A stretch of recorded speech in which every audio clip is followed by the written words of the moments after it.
Clara Jane Whitmore's fingers had stopped moving 10 minutes ago. Her lips had turned blue 20 minutes before that, and somewhere in the howling white darkness of a Wyoming blizzard, she had made peace with dying. New Year's Day, 1879. She was 28 years old, and she was going to freeze to death in a snowdrift because a man she'd never met had looked at her photograph and decided she wasn't worth keeping. Then, sleigh bells cut through the wind. A child's scream pierced the storm, and a cowboy's voice rang out through the darkness, words that would change everything. "Grace, hold that lantern higher. There's someone in that drift, and she ain't dead yet."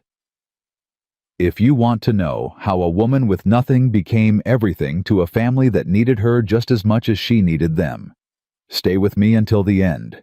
Subscribe to this channel, and when you're done, drop a comment telling me what city you're watching from. I want to see how far this story travels. The stagecoach wheel hit a rut and Clara's forehead slammed against the frozen window. She didn't cry out. She'd stopped making unnecessary sounds 3 days ago somewhere around the Nebraska border when the last of her hope had quietly bled out and left nothing but numbness behind. "Bitter Creek end of the line." The driver's shout jolted her upright. Clara pressed her palm against the frost-covered glass, rubbing a small circle clear enough to see through. A wooden sign swung in the wind. Bitter Creek, Wyoming territory. She was here. After 2,000 miles, 6 different stagecoaches, and every cent she'd saved in 8 years of work, she was finally here. Clara grabbed her carpet bag and stepped down into the cold. The wind hit her like a fist. She staggered, caught herself on the coach wheel, and squinted through the swirling snow at the platform ahead. People everywhere. Families embracing, children running, couples holding hands. But no one was looking for her. Clara smoothed her dress with trembling fingers. It was her best one deep blue wool, sewn by her own hands during those long nights in Boston, when sleep wouldn't come. She'd pinned her hair carefully that morning, practiced her smile in a cracked mirror. She looked respectable, presentable. She looked like a woman worth marrying. 10 minutes crawled past, then 20. The platform emptied. The stagecoach driver finished his business and climbed back up to his seat. Clara watched him drive away, her stomach twisting tighter with every turn of the wheels. Where was Henry Holt, Miss Whitmore? Clara spun around. The man behind her wasn't Henry Holt. She knew that immediately. This man was younger, smoother, wearing a city suit that looked wrong against the rough Wyoming backdrop. His smile showed too many teeth. "I'm Virgil Crane." He extended a gloved hand. "I run the agency that arranged your placement." Clara didn't take his hand. "Where's Mr. Holt?" "Ah," Crane's smile flickered. "That's what I'm here to discuss. Perhaps somewhere warmer." Every instinct screamed at Clara to run. But where would she go? She had no money left, no contacts, no options. She followed him. The hotel parlor was small and overheated. A fire crackled in the hearth, but Clara felt nothing but cold. A man was already waiting. Heavy-set, red-faced, reeking of whiskey, even from across the room. He looked at Clara the way a rancher might look at livestock. "Miss Whitmore," Crane said smoothly, "this is Otis Burke. He's been assisting with arrangements." "Where is Mr. Holt?" Clara's voice came out sharper than she'd intended. "I came 2,000 miles to meet him. I have a contract." "About that contract." Crane settled into a chair, crossing his legs, like they were discussing the weather. "Mr. Holt has had a change of heart." The room tilted. Clara grabbed the back of a chair to steady herself. "What do you mean, a change of heart?" "He found your photograph misleading." Crane examined his fingernails. He was expecting someone younger, prettier. "But the photograph was taken 6 months ago. I haven't changed. I'm exactly what—" "You're exactly what he doesn't want." Crane's false warmth evaporated. "He's requested a full refund." Clara's legs wouldn't hold her anymore. She sank into the chair, her carpet bag falling to the floor with a soft thud. "I spent everything I had getting here," she whispered. Every cent. I can't go back. I have nothing to go back to. Yes, that is unfortunate. Crane pulled a folded paper from his jacket. However, your obligations to my agency remain. Transportation, correspondence services, placement fees. The total comes to $60. 60? Clara's voice broke. I don't have $60. I don't have 60 cents. I know you don't. Crane leaned forward, and his smile turned predatory. Which is why Mr. Burke has made a generous offer. Burke stepped closer. Clara pressed back in her chair, her heart hammering. Been looking for a wife? Burke said. His breath was foul. Crane says you need a husband. Way I see it, we help each other out. No. The word tore out of Clara before she could stop it. No, I won't. Won't what? Burke moved closer still. Won't take what you're offered. You ain't exactly got options, sweetheart. Clara stood so fast, her chair scraped against the floor. I said no. I'll find work. I'll pay the debt another way. I was a governess. I can teach. I can... With no references. Crane laughed softly. In a town this size, no one will hire you, Miss Whitmore. No one will even give you a room once they learn you're a debt dodger. I'm not a debt dodger. I never agreed to... You signed a contract. Crane stood blocking her path to the door. Until that debt is paid, you belong to me. Now we can do this the easy way. Clara grabbed her carpet bag and swung it at his head. Crane stumbled backward, cursing. Burke lunged for her. Clara ran. The cold hit her like a wall of knives. Clara plunged into it anyway, her boots slipping on the icy boardwalk, her carpet bag banging against her legs. Stop her! She didn't look back. Down one street, then another. Past the general store, the saloon, the church with its steeple piercing the gray sky. Her lungs burned. Her legs screamed. An alley opened to her left. Clara ducked into it, pressing herself against the rough wooden wall, trying to quiet her ragged breathing. Footsteps thundered past. Voices shouted. Then silence. Clara slid down the wall until she was sitting in the dirty snow. Her whole body was shaking from cold, from fear, from the crushing weight of everything that had just happened. What was she going to do? No money, no friends, no references. The man who was supposed to marry her had thrown her away like garbage, and the men who'd arranged it wanted to sell her to a drunk who looked at her like she was meat. This was supposed to be her new beginning. Instead, it was the end of everything. The afternoon bled into evening. The temperature dropped like a stone. Clara tried the general store first. The owner took one look at her disheveled, desperate, clearly in trouble, and shook his head before she could even speak. Ain't hiring. Try somewhere else. She tried the boarding house next. The woman who answered the door had kind eyes, but her answer was the same. Full up, dear. New Year's and all. You might try the hotel. Clara almost laughed. The hotel was the last place she could go. By the time darkness fell, she had tried every business in Bitter Creek. Every answer was the same. No work, no room, no help for a stranger with no money, and no references. She found herself back in that alley, huddled against the wall, watching her breath mist white in the freezing air. Her fingers had gone numb an hour ago. Her toes were following. Clara tucked her hands under her arms and pulled her thin coat tighter, but it was like trying to hold back a flood with a handkerchief. She was going to die here. The thought arrived without fanfare. Simple. Factual. She was going to freeze to death in an alley behind a saloon on New Year's Eve, because a man she'd never met had decided she wasn't pretty enough. Clara closed her eyes and thought of her father. He'd been a schoolteacher, a gentle man with calloused hands and a voice like warm honey. He'd died when she was 20, leaving her with nothing but memories and a pocket watch that didn't work anymore. I'm sorry, Papa, she whispered. I tried. I really did try. The wind howled in response. The blizzard came without warning. One moment there was cold and darkness. The next there was nothing but white.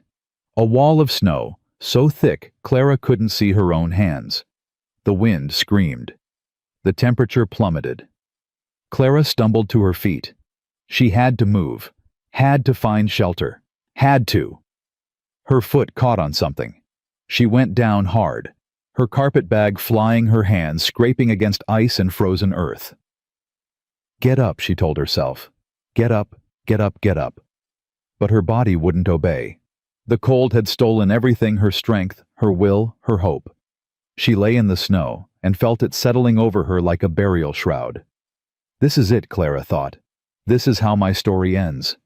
Strange that she wasn't afraid.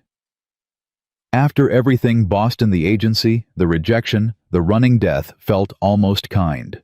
No more fighting, no more pretending, no more hoping for things that would never come. Just peace. Clara closed her eyes and let the snow take her.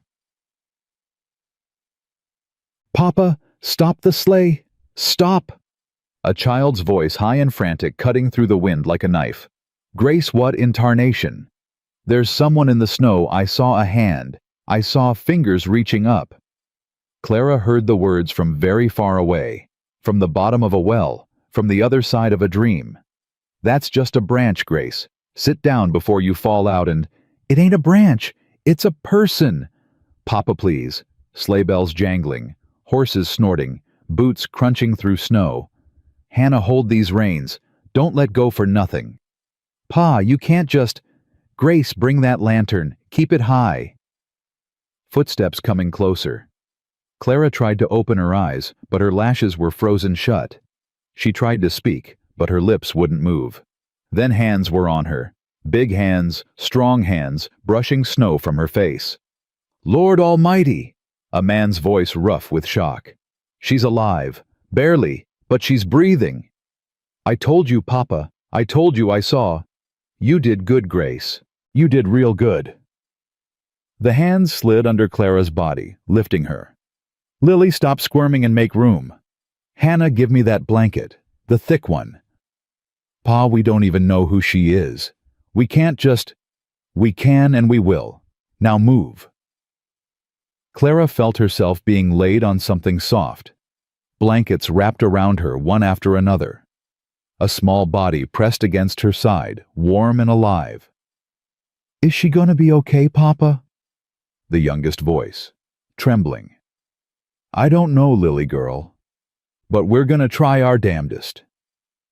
The sleigh lurched into motion. Bells jingled. Wind screamed past. Clara drifted in the darkness, aware of voices, but unable to make sense of the words. Aware of warmth seeping slowly back into her frozen limbs. Aware of something wet on her cheeks. She was crying. She didn't know why. Relief, maybe. Fear. Grief for the life she'd lost, or gratitude for the one she might still have. A small hand found hers under the blankets. Tiny fingers wrapped around her frozen ones and squeezed. Don't cry, lady. A whisper barely audible over the wind. Papa's gonna fix it. Papa always fixes everything. Clara wanted to respond, wanted to thank this small stranger for her impossible kindness, but the words wouldn't come. All she could do was squeeze back and hold on. Warmth, real warmth, fire warmth, blanket warmth. Clara clawed her way back to consciousness, fighting through layers of fog and exhaustion. Her eyes opened to flickering orange light and rough wooden beams overhead. She was inside. She was alive. She's waking up. A small face appeared above her, black curls, gap-toothed grin, eyes bright with excitement. She's waking up, Papa Hannah. She's... Lily, give her space. A man's voice, calm but firm. Go get your sisters. Lily vanished in a thunder of small feet. Clara tried to sit up, but her arms felt like they were filled with sand. Easy now. A hand on her shoulder, gentle but unyielding. You ain't going nowhere fast. Not after what you've been through.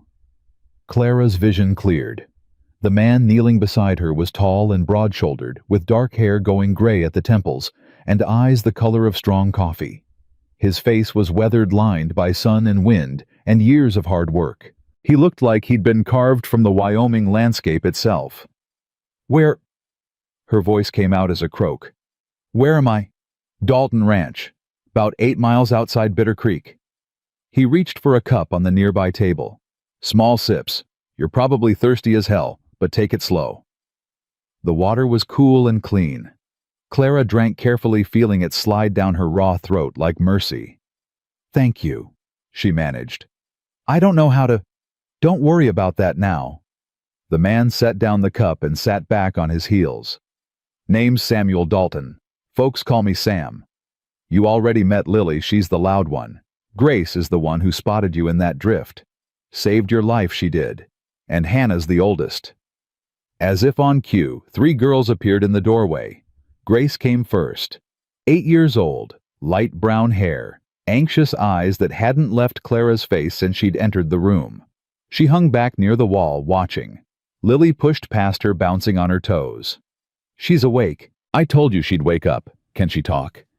Does she have a name? Where did she come from? Why was she? Lily. Sam's voice carried quiet authority. Breathe.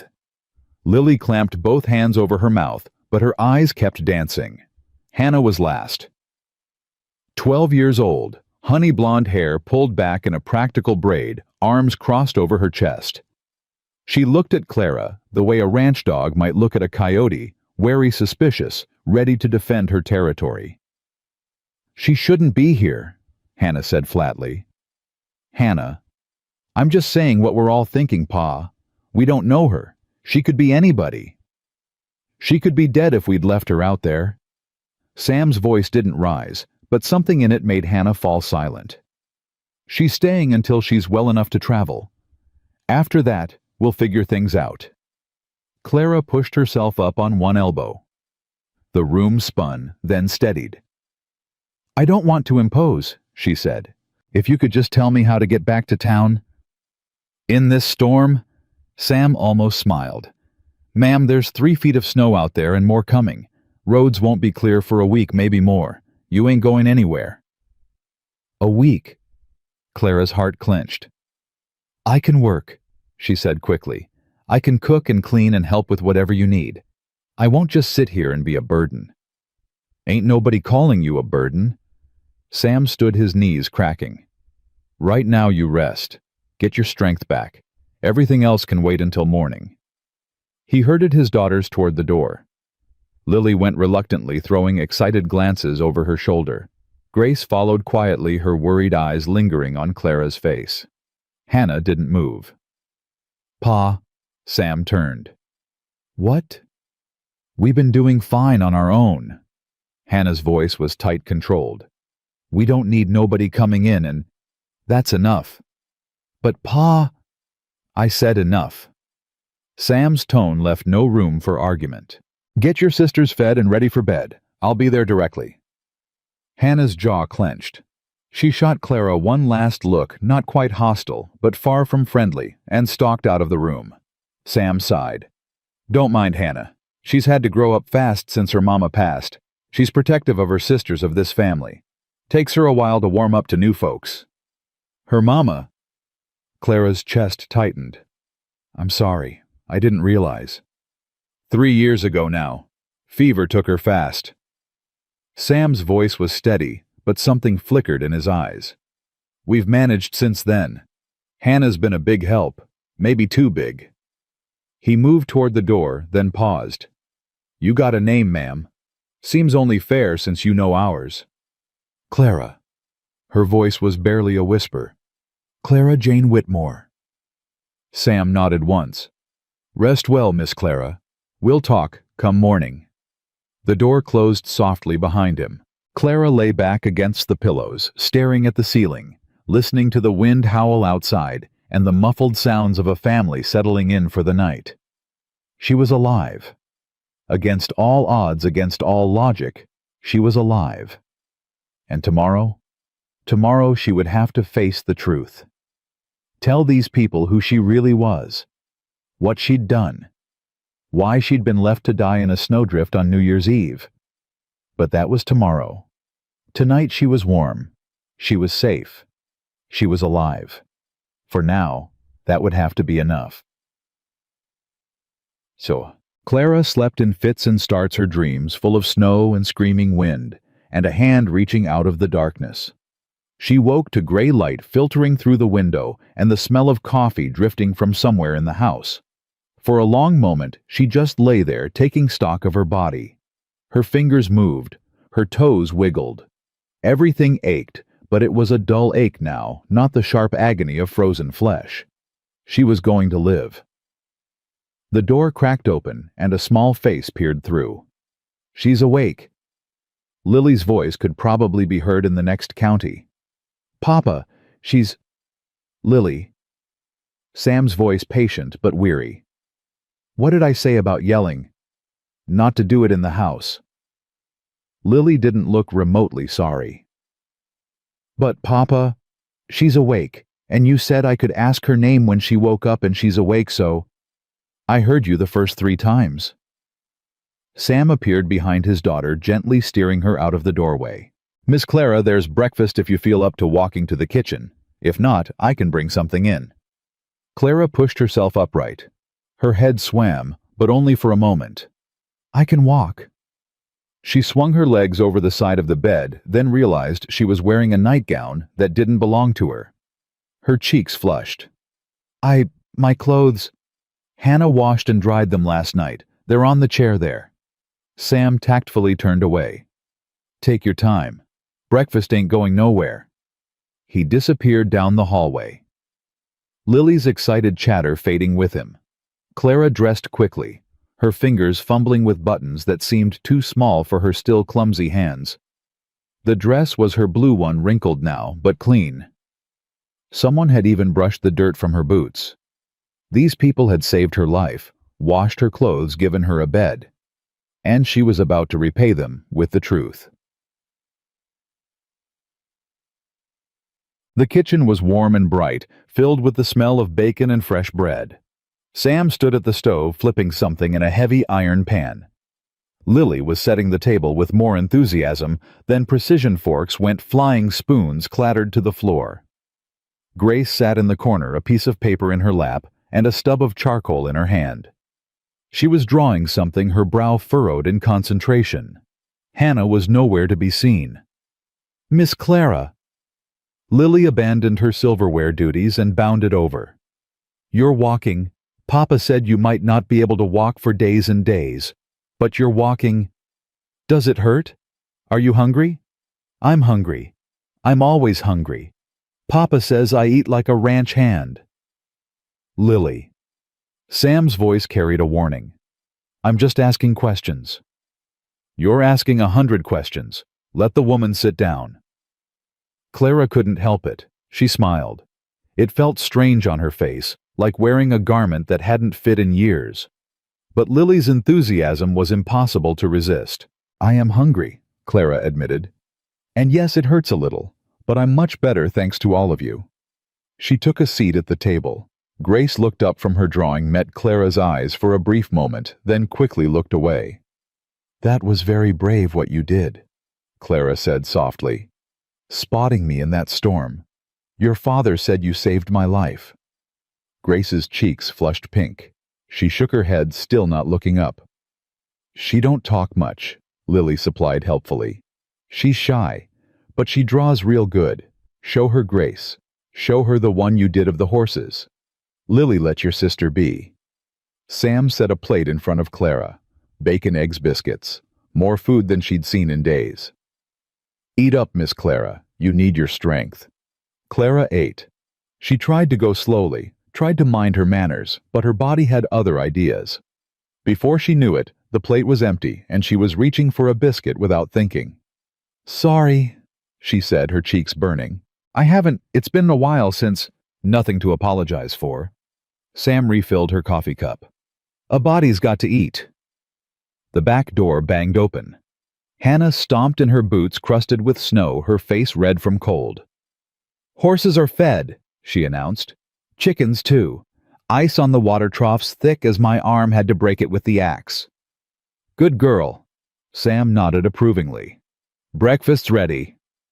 Hannah grabbed a plate and sat down at the far end of the table, as far from Clara as possible. She ate in silence, her eyes fixed on her food. The tension in the room was thick enough to cut. Finally, Sam cleared his throat. "Miss Clara, I reckon you've got a story to tell. About how you ended up half frozen in a snowdrift on New Year's Eve." Clara set down her coffee cup. This was it, the moment of truth. "I was a governess in Boston," she began slowly. "For 8 years I taught children from wealthy families. Reading, writing, arithmetic department." She paused, her hands tightening around the cup. "The last family I worked for, the Welleses, the husband. He wasn't a good man." Sam's expression didn't change, but something shifted in his eyes. "He made advances. I refused. He fired me and wrote a letter to every agency in the city saying I was—" Clara swallowed hard. "Saying I was immoral, that I had tried to seduce him." "That's a lie." Lily's voice was indignant. "You're not immortal. You're nice." "Immoral." "Lily," Hannah corrected quietly. "It means bad." "She's not bad either." "Lily." Sam's voice was gentle. "Let Miss Clara finish." Clara took a breath. "After that, no one would hire me. I couldn't get references, couldn't find work. I was running out of money, running out of options. So when I saw an advertisement for a mail-order bride agency, I thought—" She laughed bitterly. "I thought it was my chance at a new start." "Crane's agency," Sam said. It wasn't a question. Clara looked up sharply. "You know him. Know of him. Man's been investigated twice for fraud. Nothing ever stuck, he's careful, but everyone around here knows what he really is." Sam's jaw tightened. "What happened when you got here?" "The man I was supposed to marry, Henry Holt, he rejected me. Said my photograph was misleading. Said I wasn't." Clara's voice broke. "Wasn't what he ordered." At the stove, Hannah went very still. "Crane said I owed the agency $60. I don't have it. I don't have anything." Clara pressed her palms flat on the table to stop them from shaking. "He said if I couldn't pay, I'd have to marry someone else. A man named Otis Burke." The cup in Sam's hand cracked against the table. "Burke." His voice was flat, dangerous. "Otis Burke. Yes, do you know him? He used to work here." Sam's words came out like stones. "Fired him 2 years back for mistreating the horses, and for making comments about my wife that no man should make about another man's woman." "He's a drunk," Hannah added. Her voice had lost some of its coldness. "Mean drunk. Got arrested twice last year for starting fights at the saloon." Clara's stomach turned. "Crane wanted me to marry him. When I refused, I ran. And then the storm came and we found you." Sam leaned back in his chair, his expression unreadable. "Miss Clara, I'm going to ask you something and I need you to answer honest. Are Crane and Burke going to come looking for you?" "I don't know." Clara's voice was barely a whisper. "Probably. Crane said I owed him. Said until the debt was paid, I belonged to him." "You don't belong to nobody." Sam's voice was firm. "That ain't how things work. Contract was with Holt, not with Crane's agency. And even if it wasn't, you can't be forced into marriage to settle a debt. That ain't legal and it ain't right." "But the $60 is Crane's problem, not yours." Sam stood moving to the window. He stared out at the endless white for a long moment. "Roads are closed. Won't be clear for a week at least. That gives us time to figure things out." "Us?" Clara's heart stuttered. "Mr. Dalton, I can't ask you to—" "You ain't asking. I'm offering." Sam turned to face her. "You stay here until the road's clear. Help around the house if you want.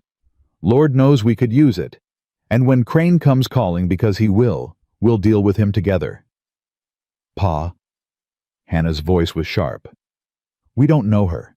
She could be lying about everything. She could be a lot of things."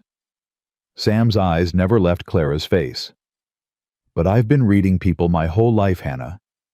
And what I see here is a woman who's had nothing but bad luck and bad men, and who needs someone to finally treat her decent." Clara felt tears burning behind her eyes. She blinked them back furiously. "I don't know how to repay you," she whispered. "Ain't asking for repayment." Sam almost smiled. "Just asking for honest work while you're here. Can you do that?" Clara nodded. She didn't trust her voice. "Good." Sam grabbed his hat from a hook by the door. "I got to check on the cattle. Hannah, show Miss Clara where everything is. Grace, Lily, try not to drive her crazy." "I never drive anyone crazy," Lily protested. "I'm delightful." "You're something all right." Sam ruffled her hair, then disappeared into the swirling white. The door closed behind him, and Clara was left alone with three girls who were watching her with three very different expressions: suspicion, curiosity, hope. She didn't know yet what she'd done to deserve this chance. Didn't know if she could ever repay these people for their kindness. But she was going to try. God help her, she was going to try. That first day passed in a blur of small discoveries. Clara learned that Hannah ran the household with fierce efficiency, cooking, cleaning, mending clothes, all while keeping her sisters in line. She was 12 going on 40, with a spine of iron and a heart she kept locked away where no one could hurt it. She learned that Grace rarely spoke, but her eyes missed nothing. The girl had a gift for drawing. Her sketches of horses and mountains and wildflowers were breathtaking. But she flinched when anyone looked at them as if she expected criticism instead of praise. And she learned that Lily never stopped talking. Ever. About anything. The child's mouth was a river with no dam. "Do you like horses? I love horses. Papa says I was born in a saddle." "That's not true. I was born in Mama's bed, but I like horses so much it might as well be true." "Do you know how to ride? Hannah can ride real good." "Grace falls off sometimes, but she's getting better. I never fall off because I'm brave." "Lily." Hannah's voice was tired. "Give her a minute to breathe." "I'm not suffocating her. I'm just talking." Clara found herself smiling again. "I don't mind. And yes, I like horses. I didn't grow up around them, but I think they're beautiful." Lily's eyes went wide. "You didn't grow up around horses. What did you grow up around?" "Books mostly. My father was a schoolteacher." "Was he nice?" Clara's throat tightened. "Yes, he was very nice. My mama was nice too." Lily's voice dropped to something softer. "She died. Did your papa die?" "Lily." Hannah's face went red. "You can't just ask people. It's all right." Clara looked at Lily steadily. "Yes, my papa died. A long time ago. I miss him very much." Lily nodded solemnly. "I miss Mama too. Sometimes I can't remember her face real good, and that makes me sad. But Papa has a picture of her, and when I look at it, I remember again." Clara didn't know what to say to that. She reached out and squeezed Lily's small hand. "That's a good thing to do," she said softly, holding on to the memories. From across the room, Grace looked up from her drawing. For a moment, her eyes met Clara's. And just for a moment, something like warmth flickered there. Evening came early the way it does in winter. By 4 o'clock, the light was fading. By 5, the world outside the windows was nothing but darkness and swirling snow. Sam came in from the cold, stamping snow off his boots and hanging his coat by the door. His face was red, his beard crusted with ice, but he smiled when he saw the fire crackling and the table set for dinner. "Something smells good." "Miss Clara made stew," Lily announced. I stirred it." "She stirred it for about 30 seconds, Hannah corrected. "Then she got bored and went to play with the cat." "Stirring is helping." Sam caught Clara's eye and raised an eyebrow. She shrugged, a smile tugging at her lips. She did help. A little. They ate together around the wooden table. Sam at one end, Clara at the other, the three girls in between. The stew was simple beef and potatoes and whatever vegetables Clara had found in the cellar, but the girls ate like it was a feast. "This is good," Grace said quietly. It was the first full sentence Clara had heard from her all day. "It really is." Sam wiped his mouth with the back of his hand. "Been a while since we had anything this tasty." Hannah's jaw tightened. "My cooking's fine." "Your cooking is fine," Sam agreed. "But you're 12, Hannah. You shouldn't have to do everything around here." "Somebody has to." The words hung in the air, heavy with meaning. Clara saw Sam's face tighten, saw the guilt that flickered there before he masked it. "Well," he said quietly, "maybe now somebody can help." Hannah didn't respond. She just stared at her plate, her food untouched. After dinner, Sam sent the girls to get ready for bed. Lily protested loudly. Grace went without a word. Hannah lingered.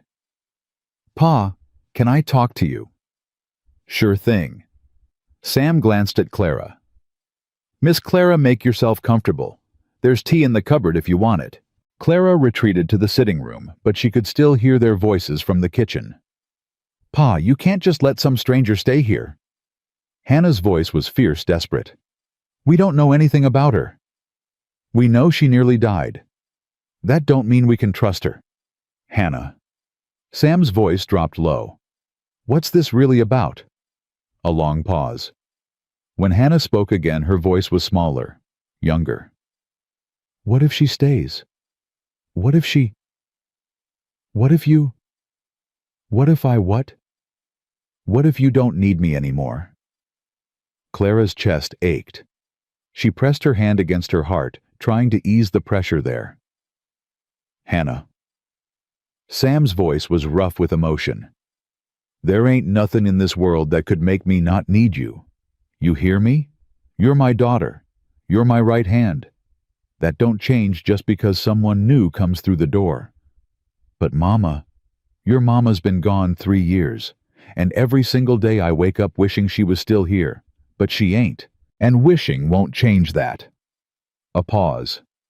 "Miss Clara ain't trying to replace nobody. She's just a woman who needs help, same as we all need help sometimes. We've been doing fine without help." "Have we?" Sam's voice was gentle. "Hannah, you're 12 years old.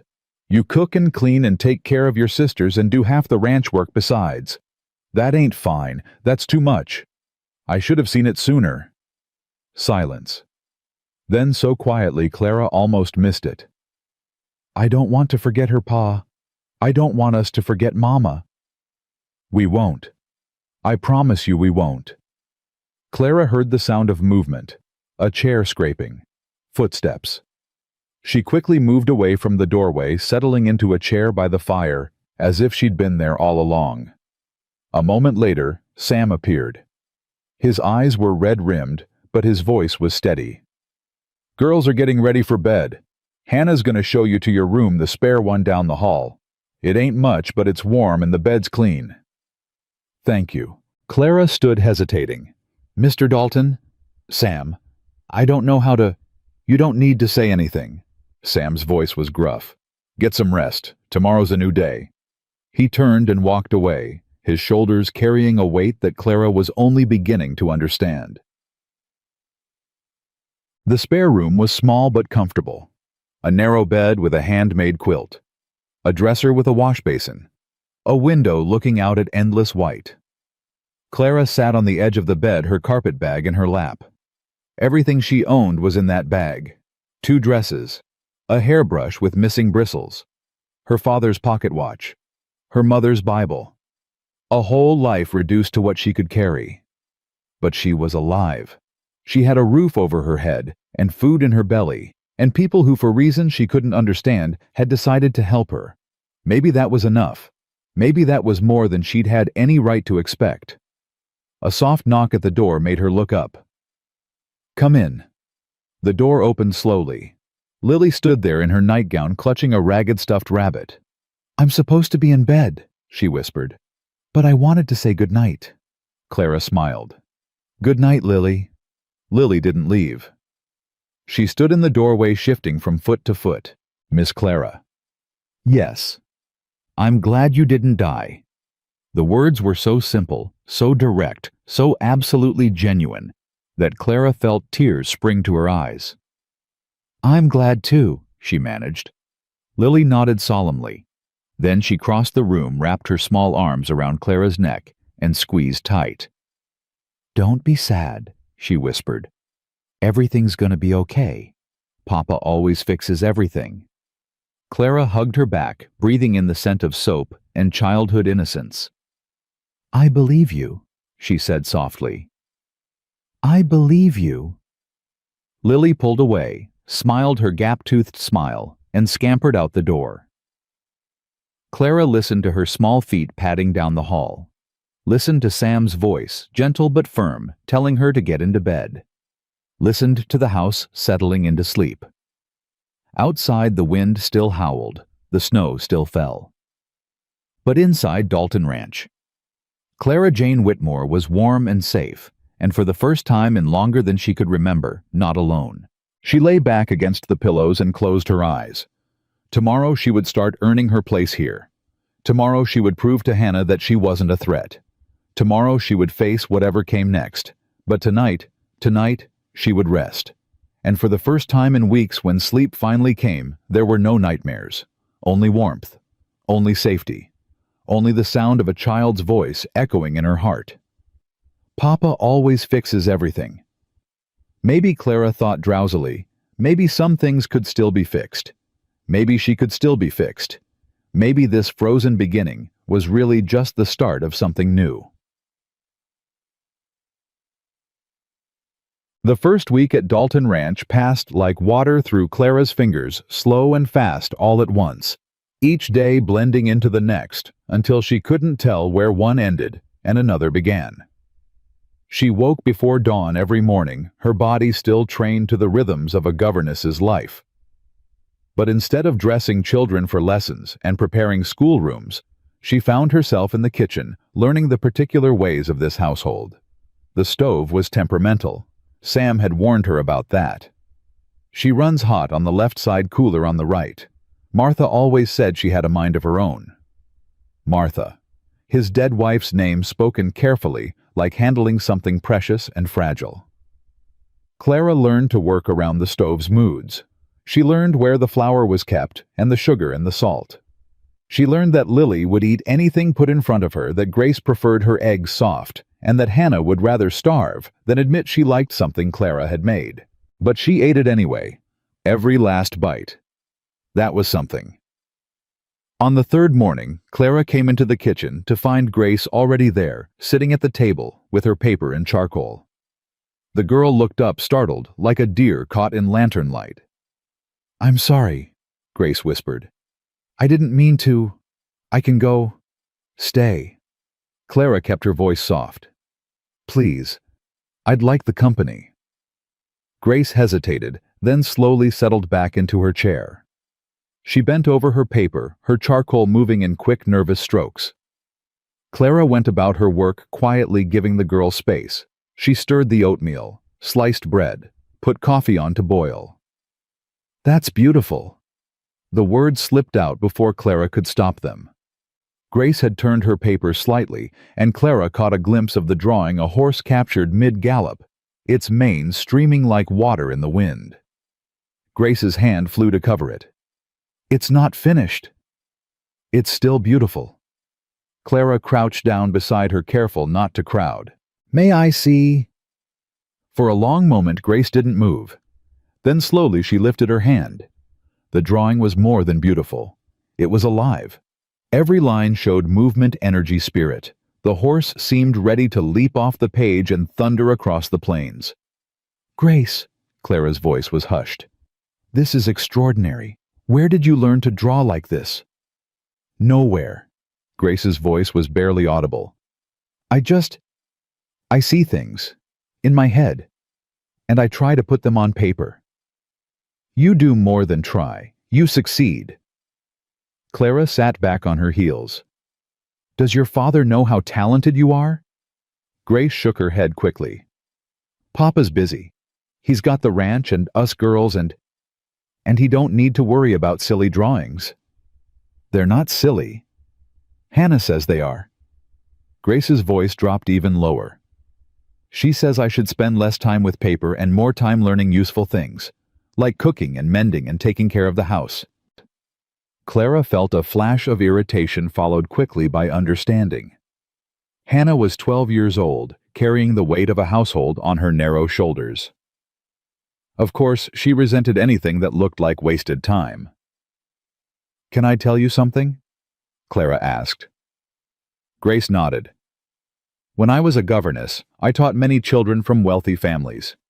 They had tutors for everything: music, languages, mathematics. But the ones who grew up happiest weren't the ones who learned the most useful skills." Clara paused, choosing her words carefully. They were the ones who found something they loved and were allowed to pursue it. Grace's eyes widened. "Really? Really? Your drawings are a gift, Grace. Don't let anyone tell you otherwise." For the first time since Clara had arrived, Grace smiled. It was small, hesitant, like a flower opening after a long winter, but it was real. "Thank you, Miss Clara." "You're welcome." Clara stood smoothing her skirt. "Now how about you help me set the table? Your father will be in soon, and those brothers of yours eat like they've never seen food before." Grace laughed a soft, surprised sound, like she'd forgotten she knew how. It was the best thing Clara had heard in weeks. The routine of the ranch became familiar.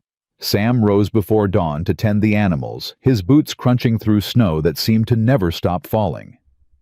The girls did their chores with varying degrees of enthusiasm, Lily bouncing through everything like a puppy, Grace moving quiet and careful, Hannah attacking each task like it had personally offended her. Clara found her own rhythm. Breakfast at 6, lunch at noon, dinner at 5.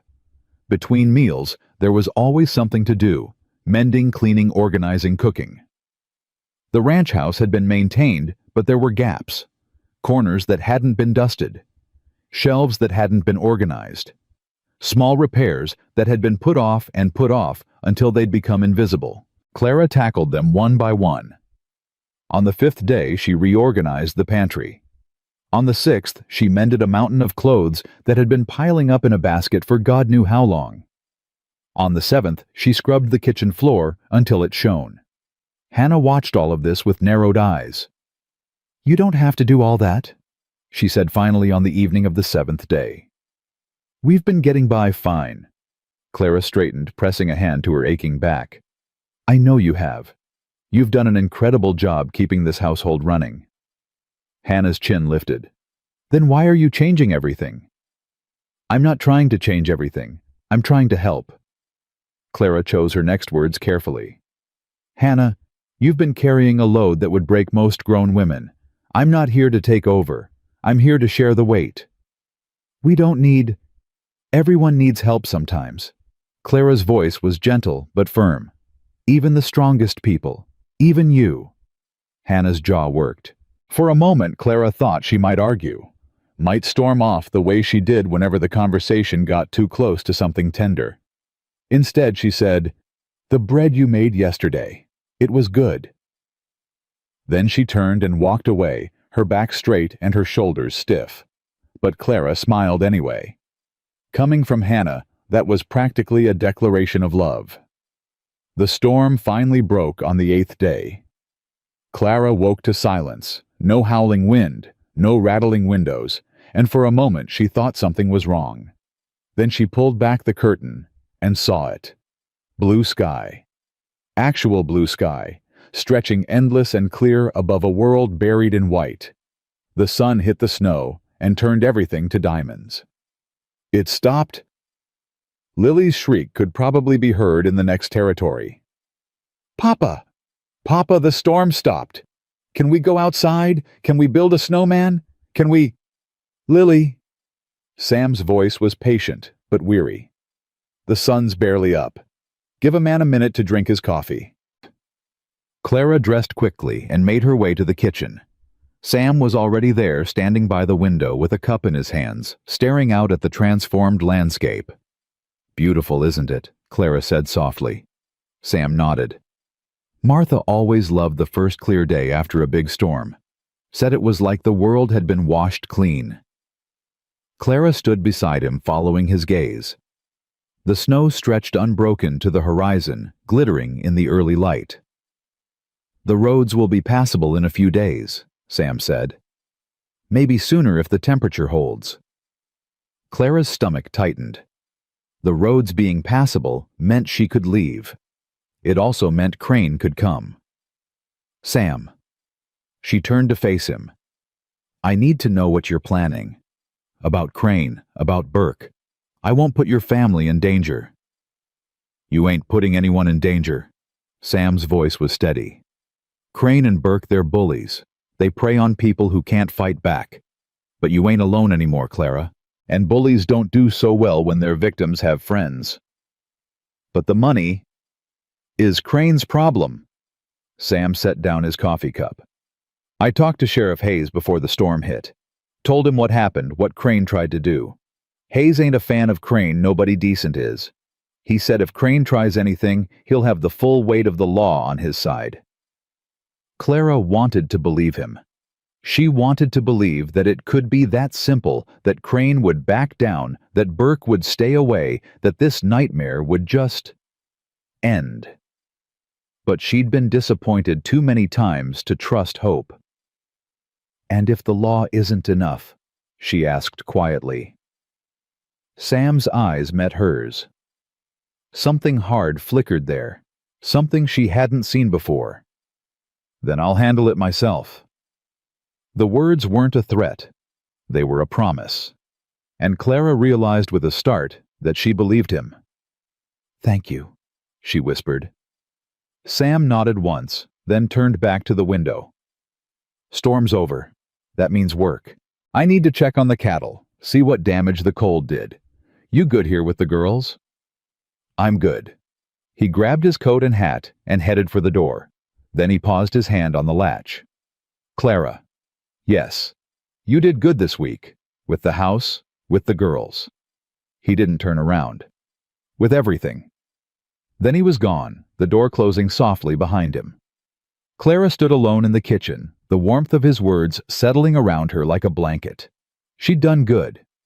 When was the last time anyone had told her that the clear weather held for 3 days? On the 4th day, Sam announced that the road to town was passable. I need supplies, he said over breakfast. Flour, sugar, some things for the animals. I'm taking the big wagon. Can we come? Lily bounced in her seat. Please, Papa. Please, please, please. I haven't seen anybody besides us in forever. And I'm gonna forget what other people look like and... Lily. Sam held up a hand. Breathe. Lily took an exaggerated breath. Can we come? Sam glanced at Clara. Something passed between them, a question, an understanding. The girls should stay here, Clara said carefully. It's still cold and the roads might be slick. I'll stay with them. Hannah's head snapped up. I don't need a babysitter. Nobody said you did. Clara kept her voice mild. But your father needs help with the wagon, not 3 extra passengers. I could help, Hannah insisted. I always help. I know you do. Sam's voice was gentle. And I appreciate it, Hannah. But this time, I need you to stay here and look after your sisters. Can you do that for me? Hannah's jaw clenched. For a moment, Clara thought she might argue.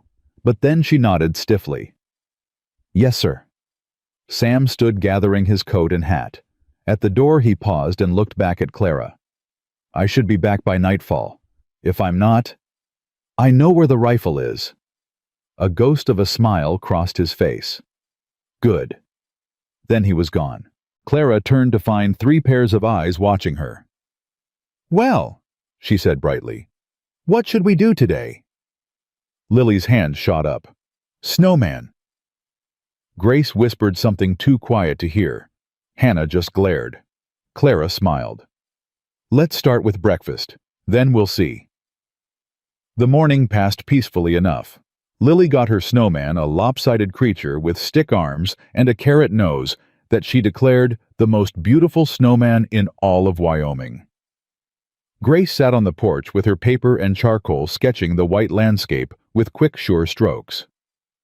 Hannah stayed inside scrubbing pots with more force than strictly necessary.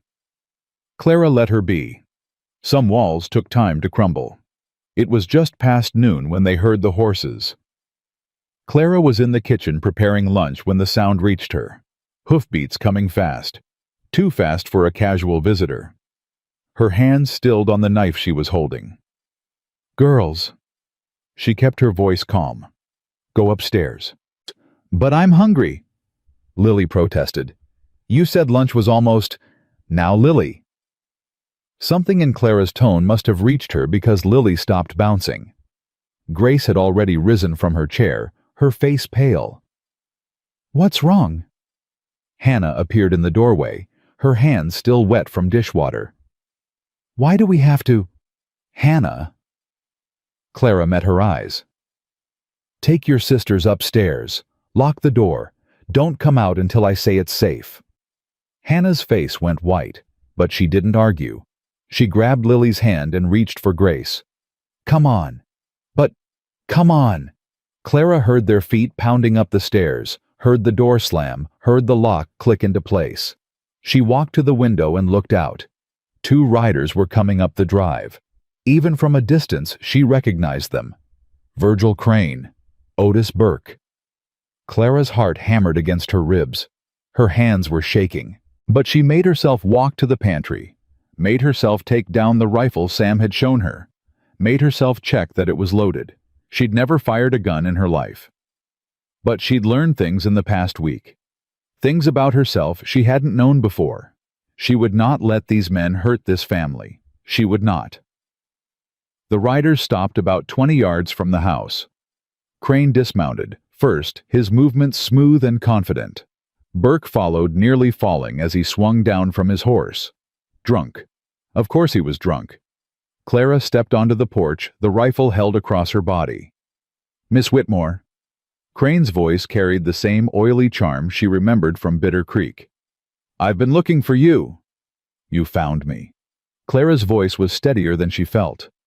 "Now leave." Crane laughed softly. "Is that any way to greet an old friend?" "You're not my friend." "No, I suppose not." Crane took a step closer. "But we do have unfinished business. The matter of your debt." "I don't owe you anything." "The contract says otherwise." "The contract was with Henry Holt, who voided it when he rejected me." Clara raised the rifle slightly. "I've spoken with the sheriff. He's very interested in your business practices, Mr. Crane." Something flickered in Crane's eyes. Anger, maybe, or fear. Hard to tell with a man like him. "The sheriff."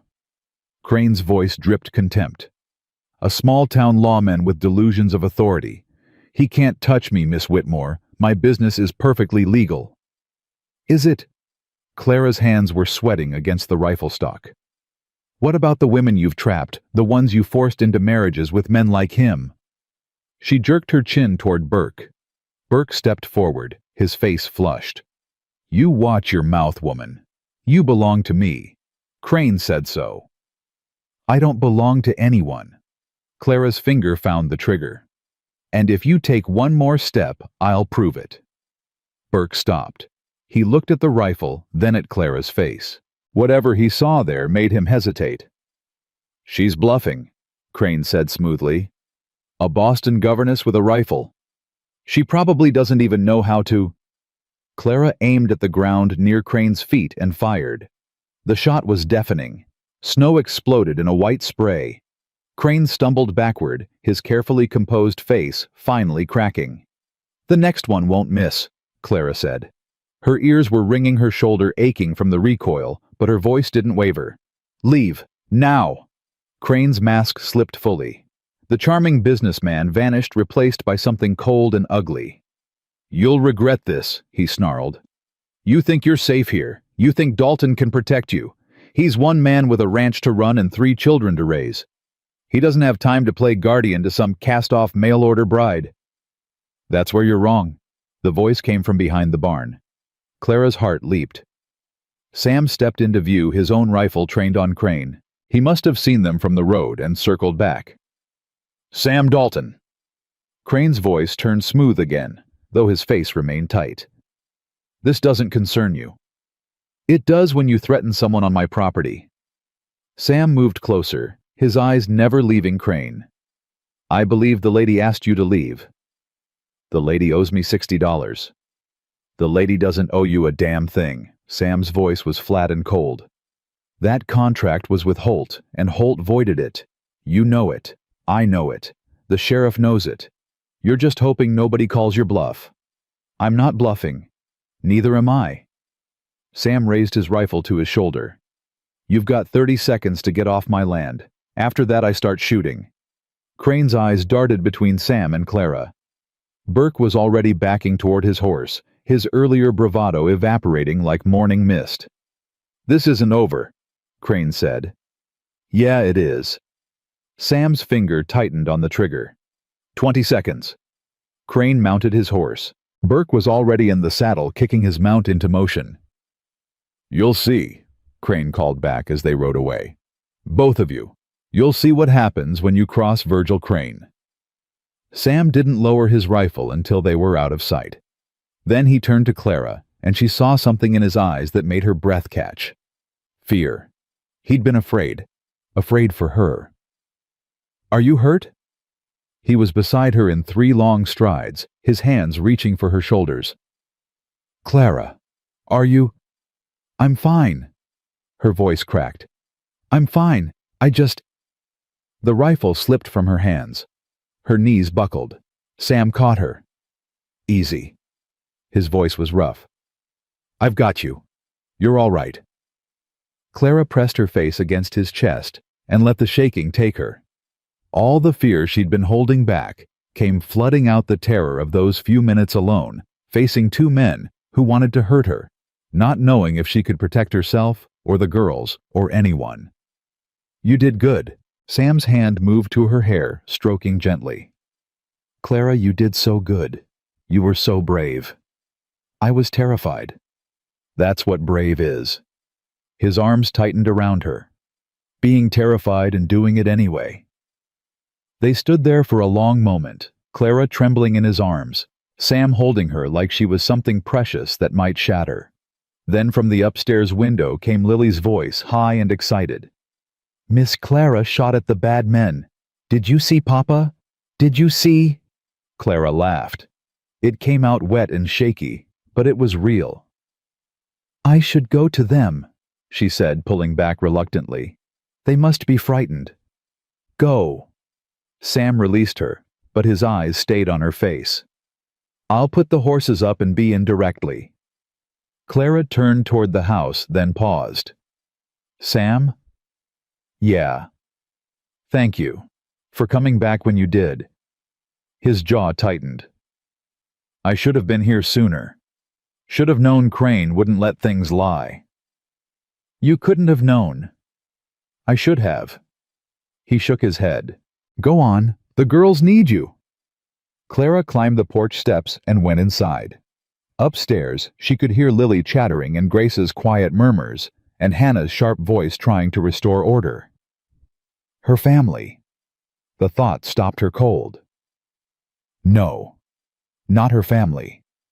She was a guest here, a temporary presence in a house that would keep standing long after she was gone. But as she climbed the stairs and opened the door to find 3 girls rushing toward her, Lily flinging herself at Clara's waist, Grace hovering close with anxious eyes, even Hannah standing near with something like concern on her face.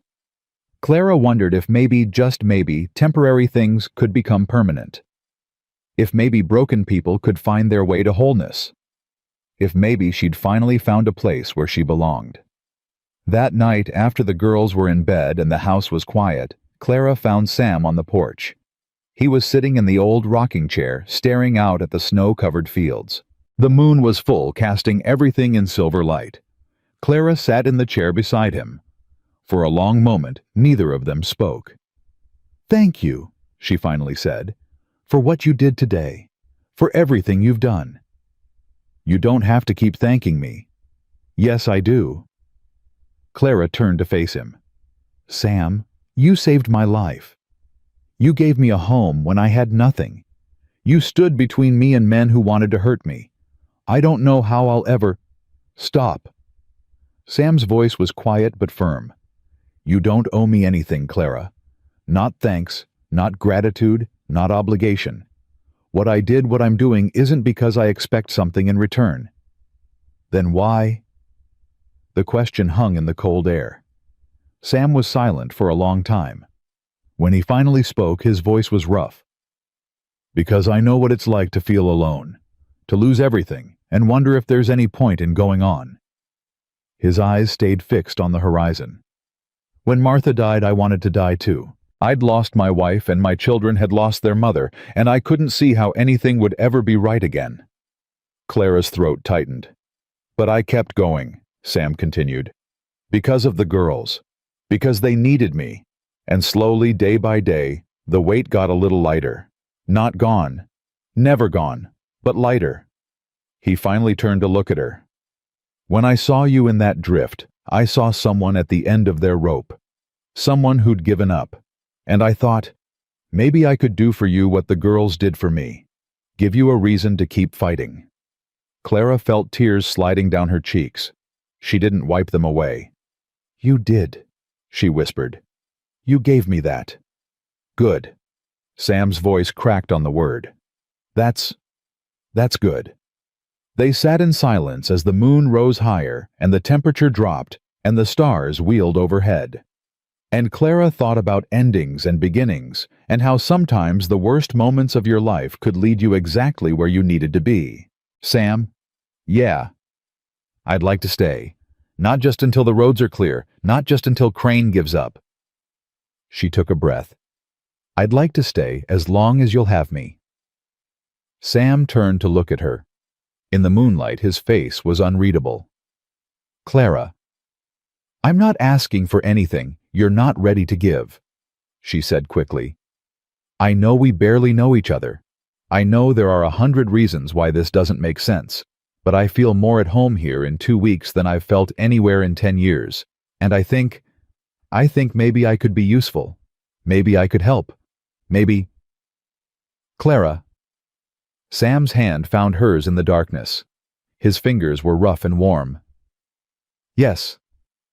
She blinked. "Yes. Yes, you can stay. As long as you want. For as long as you need." Clara's heart was pounding so hard she was sure he could hear it. "Thank you. Stop thanking me." But he was almost smiling. "And Clara, yes. You're not just useful. You're not just help." His hand tightened on hers. You matter. To the girls. To this place." A pause. "To me." Clara couldn't speak. Couldn't breathe. Could only sit there in the silver moonlight holding on to the hand of a man who'd pulled her from a snowdrift and given her back her life. "We should go in," Sam said finally. "It's cold." "Yes."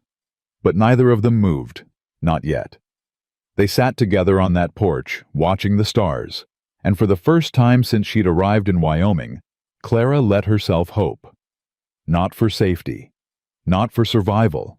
For something more. Something that felt dangerously like happiness. 2 weeks passed since Crane's visit, and the ranch settled into something that felt almost normal. Clara woke each morning before dawn, started the coffee, and had breakfast ready by the time Sam came in from his first rounds. The girls did their chores with less complaining than before, even Hannah, though she still watched Clara with those guarded eyes. But something had shifted. Clara could feel it in the small things. The way Grace would show her drawings without being asked. The way Lily sought her out for hugs and stories. The way Hannah sometimes forgot to be hostile and almost smiled before catching herself. And Sam. Sam looked at her differently now. Longer glances across the dinner table.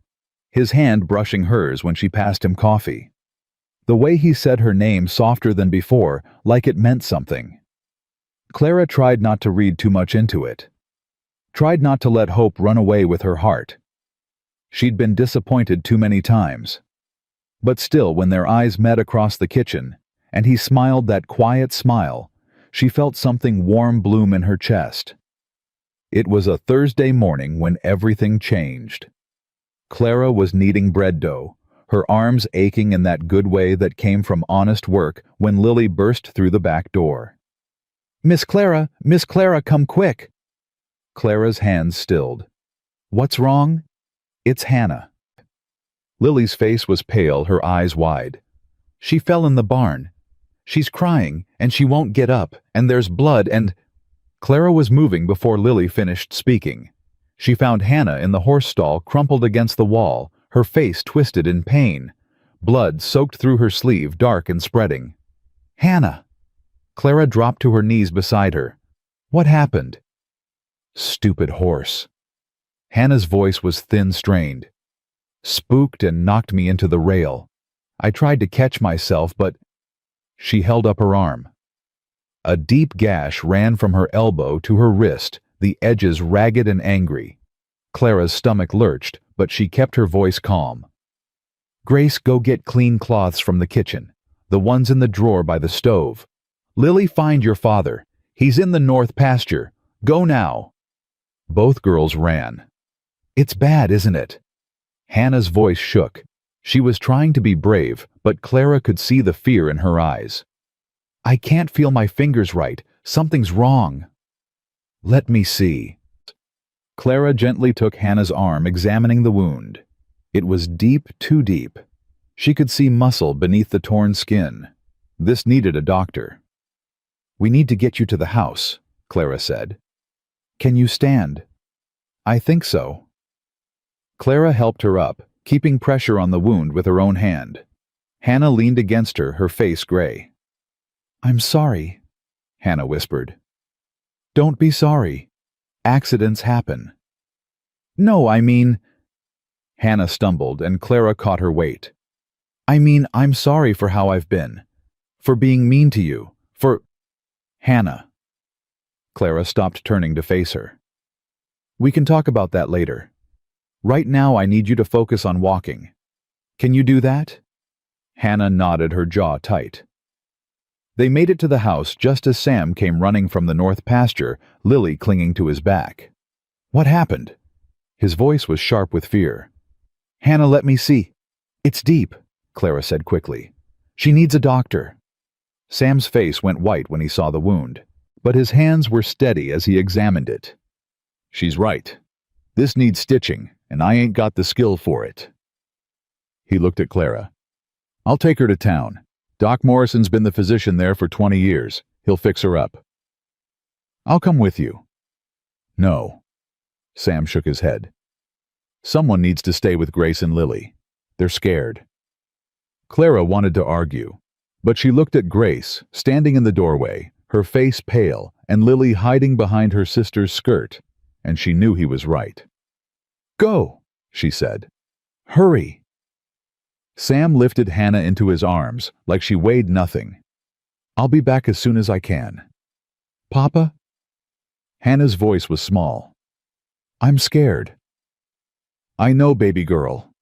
Sam's voice cracked. "But you're going to be fine, I promise." He carried her to the wagon.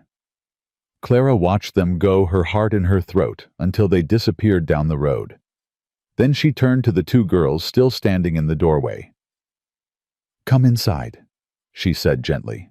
"Let's get you both something warm to drink." The hours crawled by. Clara kept Grace and Lily busy as best she could. She made hot chocolate. She played games. She read stories. But nothing could shake the fear that hung over the house like a storm cloud. Grace didn't draw. She sat by the window watching the road, her hands twisting in her lap. Lily couldn't stop talking. What if Hannah dies? People die when they lose blood. Mrs. Patterson's husband died from losing blood. What if Hannah? Hannah's not going to die. Clara pulled Lily onto her lap. "The doctor will stitch her up and she'll be home before you know it." "Promise."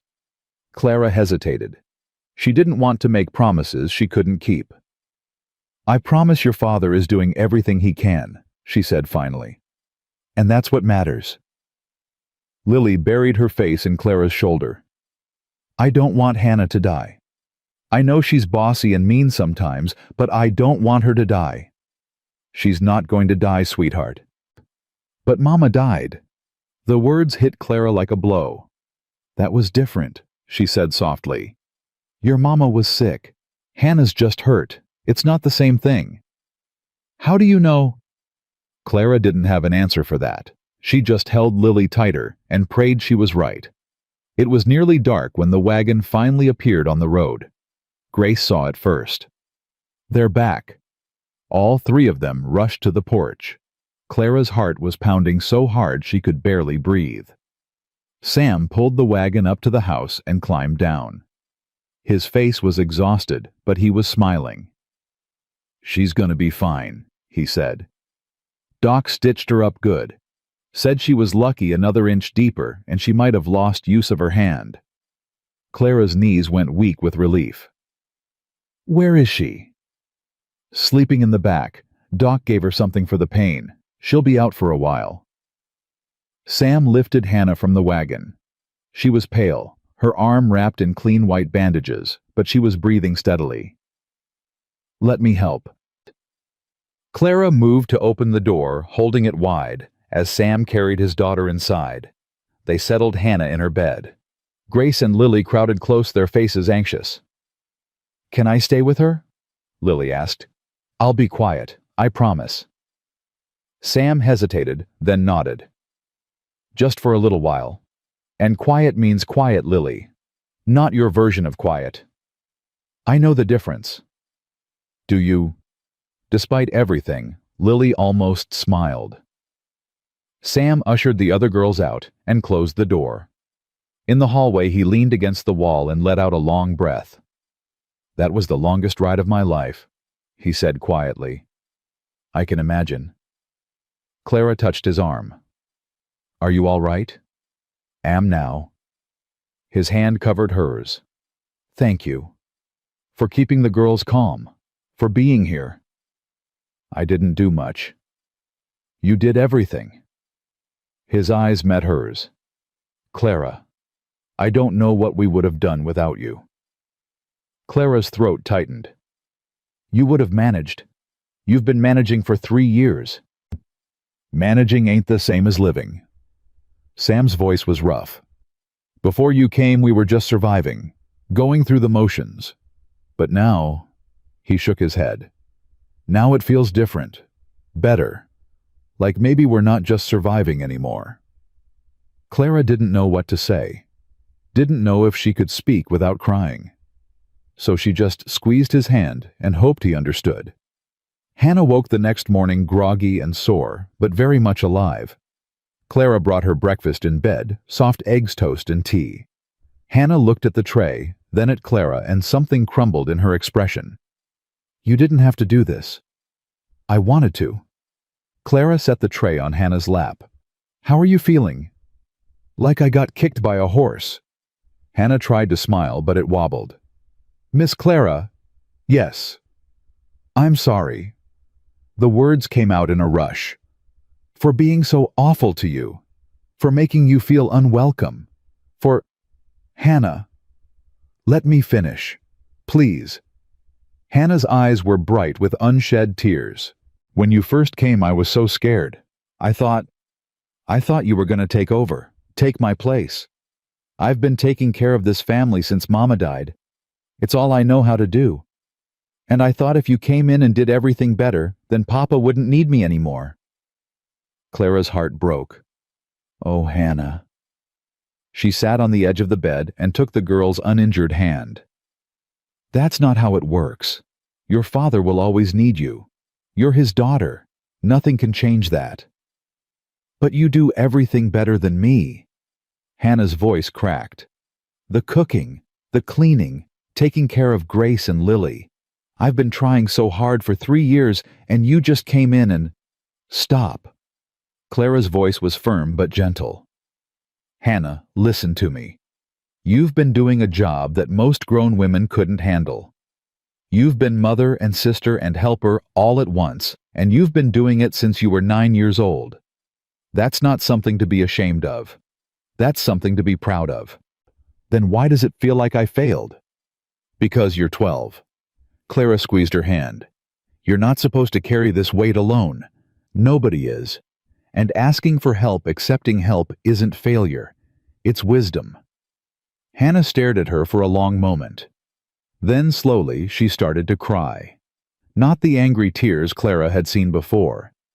These were different, deeper. The tears of a child who'd been holding everything together for too long and finally felt safe enough to let go. Clara gathered her into her arms, careful of the injured arm, and held her while she sobbed. "It's okay," she murmured. "I've got you. It's okay. I miss Mama." The words were muffled against Clara's shoulder. "I miss her so much." "I know, sweetheart. I know. And I was so scared yesterday. I thought I was gonna die, and all I could think about was that I'd never told you I was sorry. That I'd been so mean, and you'd been so nice, and I never even—" "Shh." Clara stroked her hair. "You're here now. You're safe. That's what matters." They stayed like that for a long time. Hannah crying. Clara holding her, both of them letting walls crumble that had been standing too long. When Hannah finally pulled back, her face was blotchy and her eyes were red, but something in her expression had changed. "Miss Clara." "Yes." "Thank you." Hannah's voice was small but steady. "For everything." Clara smiled and wiped a tear from Hannah's cheek. "You're welcome, sweetheart. Now eat your breakfast before it gets cold." Hannah picked up her fork. Then she paused. "Miss Clara."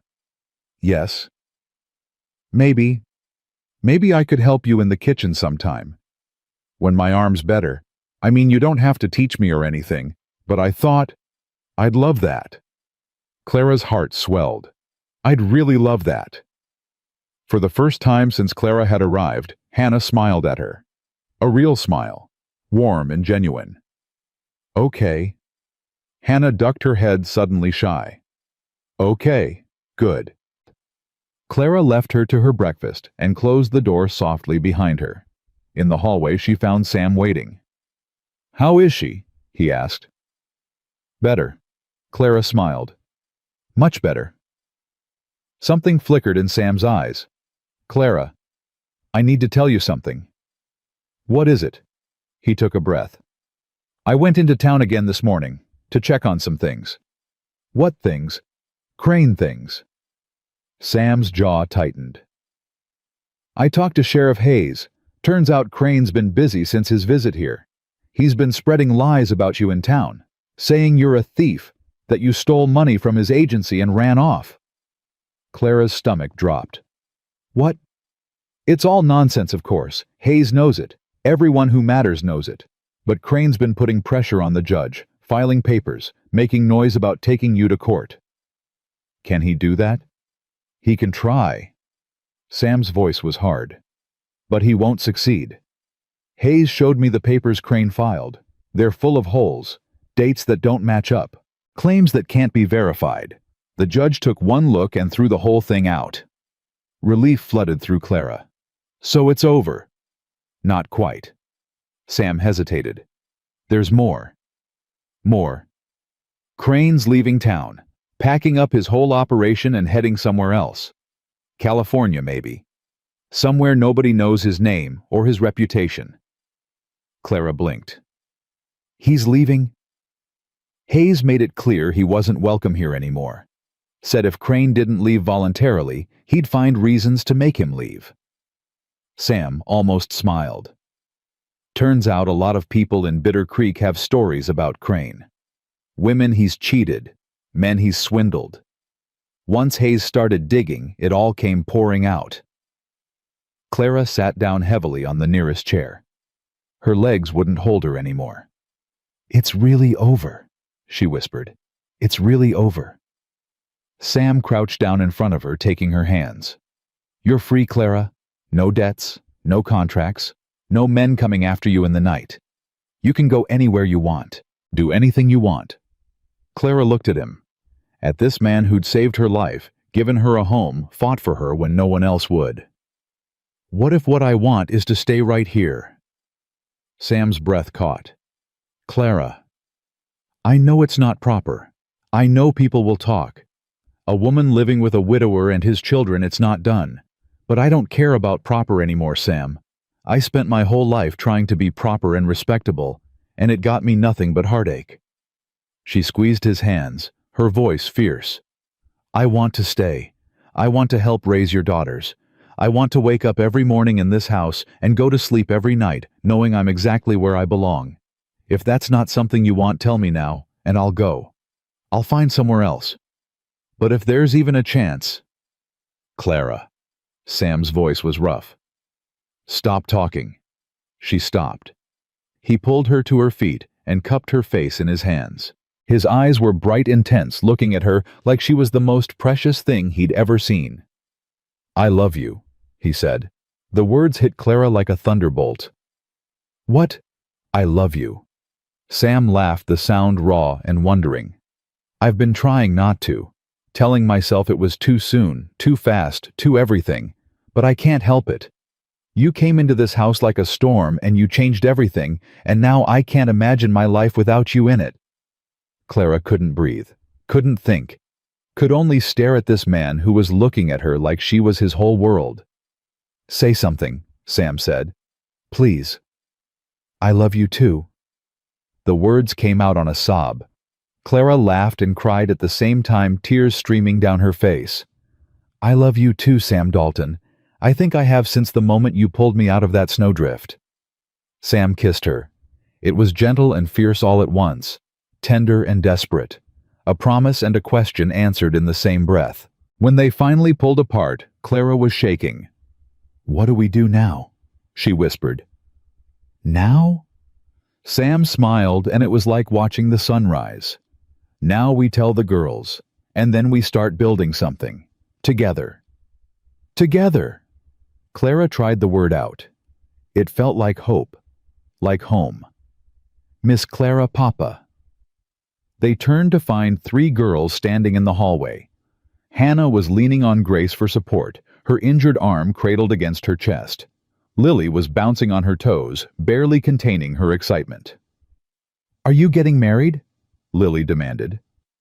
Because if you're getting married, I want to be the flower girl. Grace can draw the invitations, and Hannah can... Lily. Hannah's voice was exasperated, but she was smiling. Let them answer first. Sam looked at Clara. Clara looked at Sam. What do you say? Sam asked quietly. Want to make it official? Clara thought about everything that had brought her here.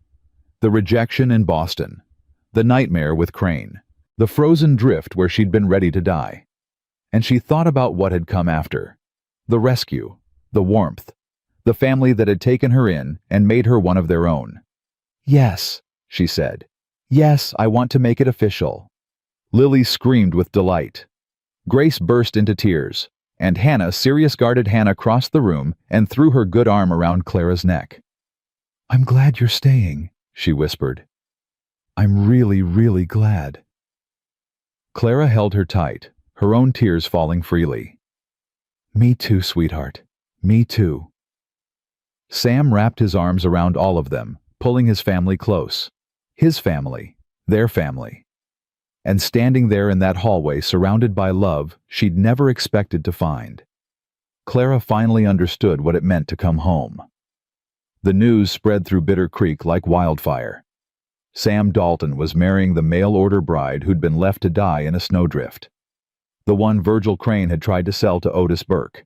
The one who'd fired a rifle at 2 grown men and hadn't flinched. Some folks thought it was romantic. Others thought Sam had lost his mind. And a few, the ones who'd known Martha, who'd watched Sam grieve for 3 long years, thought maybe, just maybe, he deserved a second chance at happiness. Clara tried not to care what people thought. She'd spent too many years worrying about reputation and respectability, and look where that had gotten her. But still, the whispers stung. Did you hear? She was a governess in Boston, got fired for improper behavior. I heard she stole money from Crane's agency.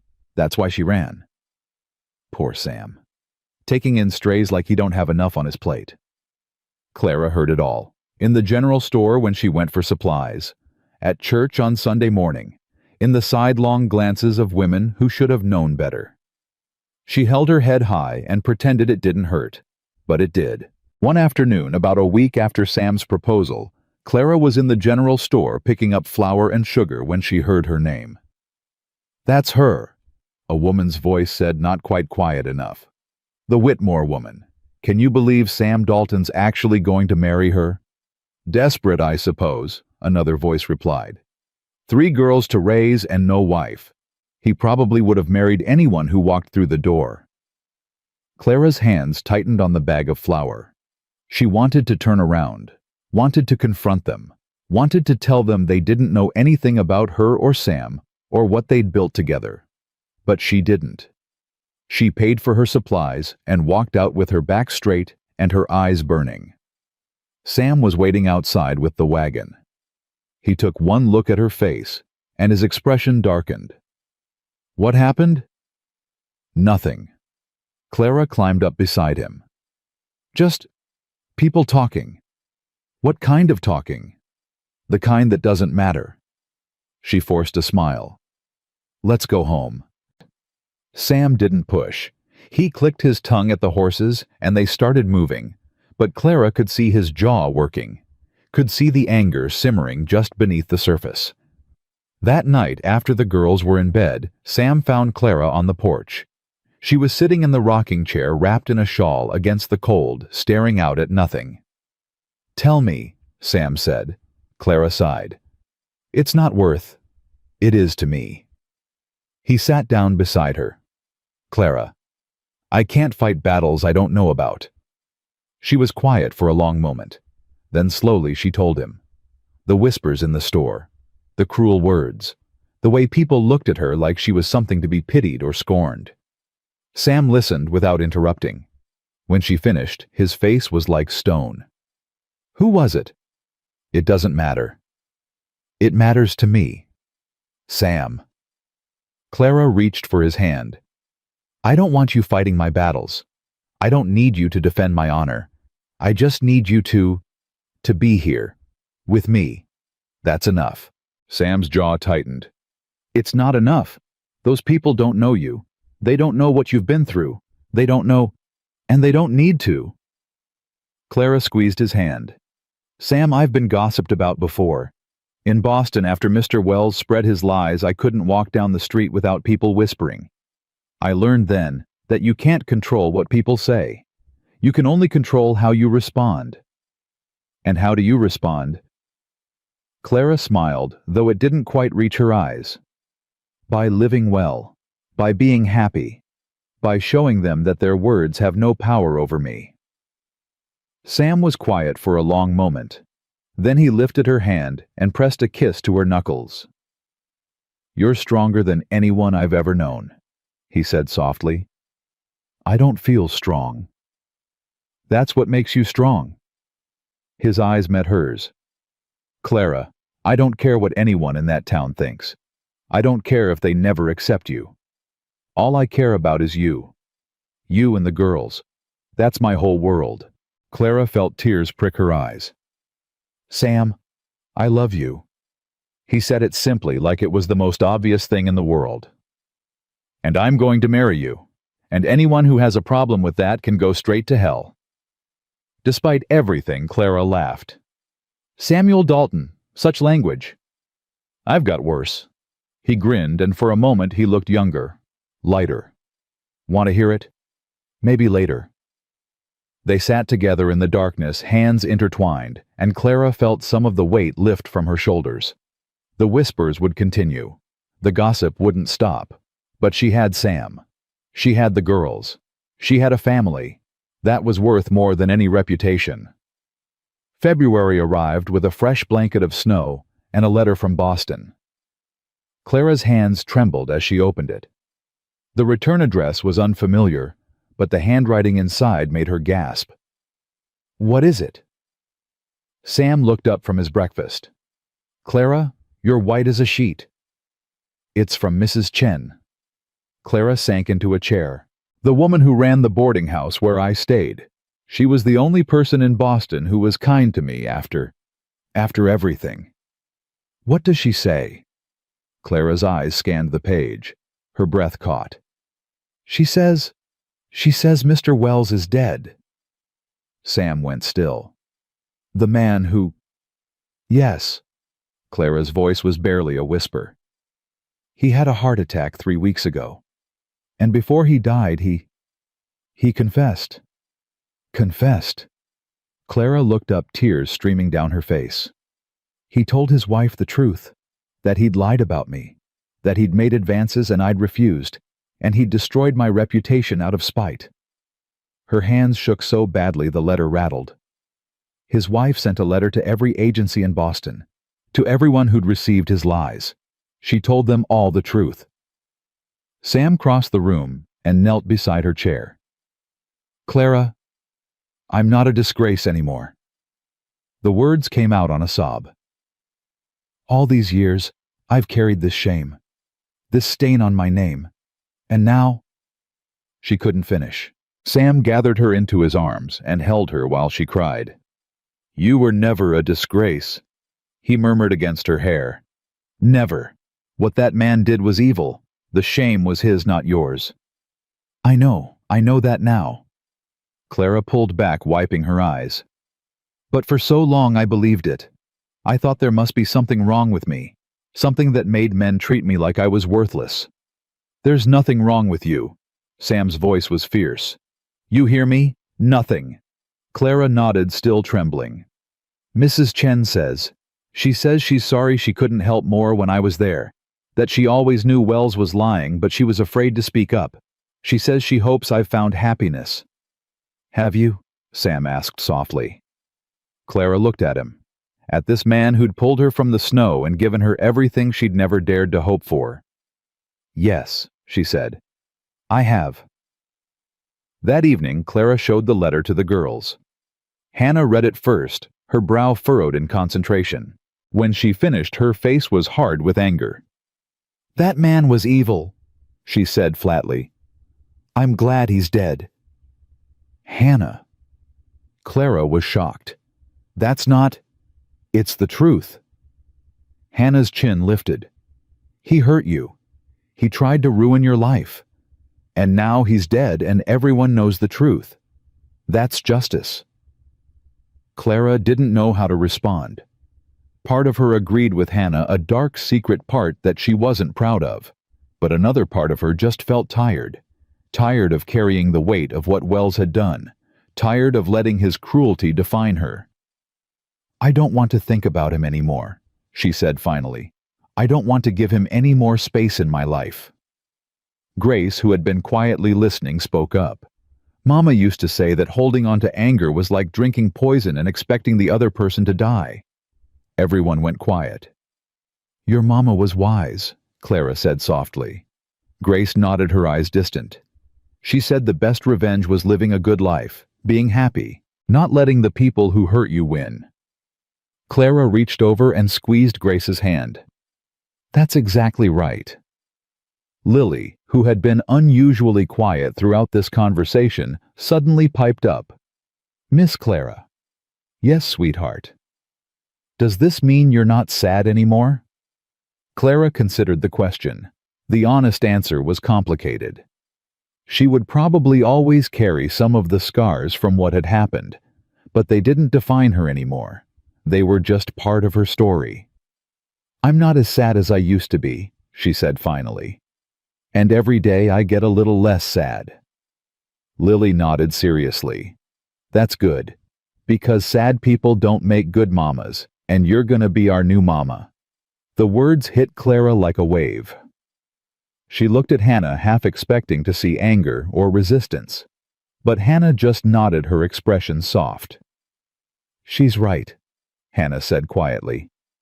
You're gonna be our mama, so you need to be happy. Clara couldn't speak. Her throat was too tight, her eyes too full. Sam appeared in the doorway, having come in from evening chores.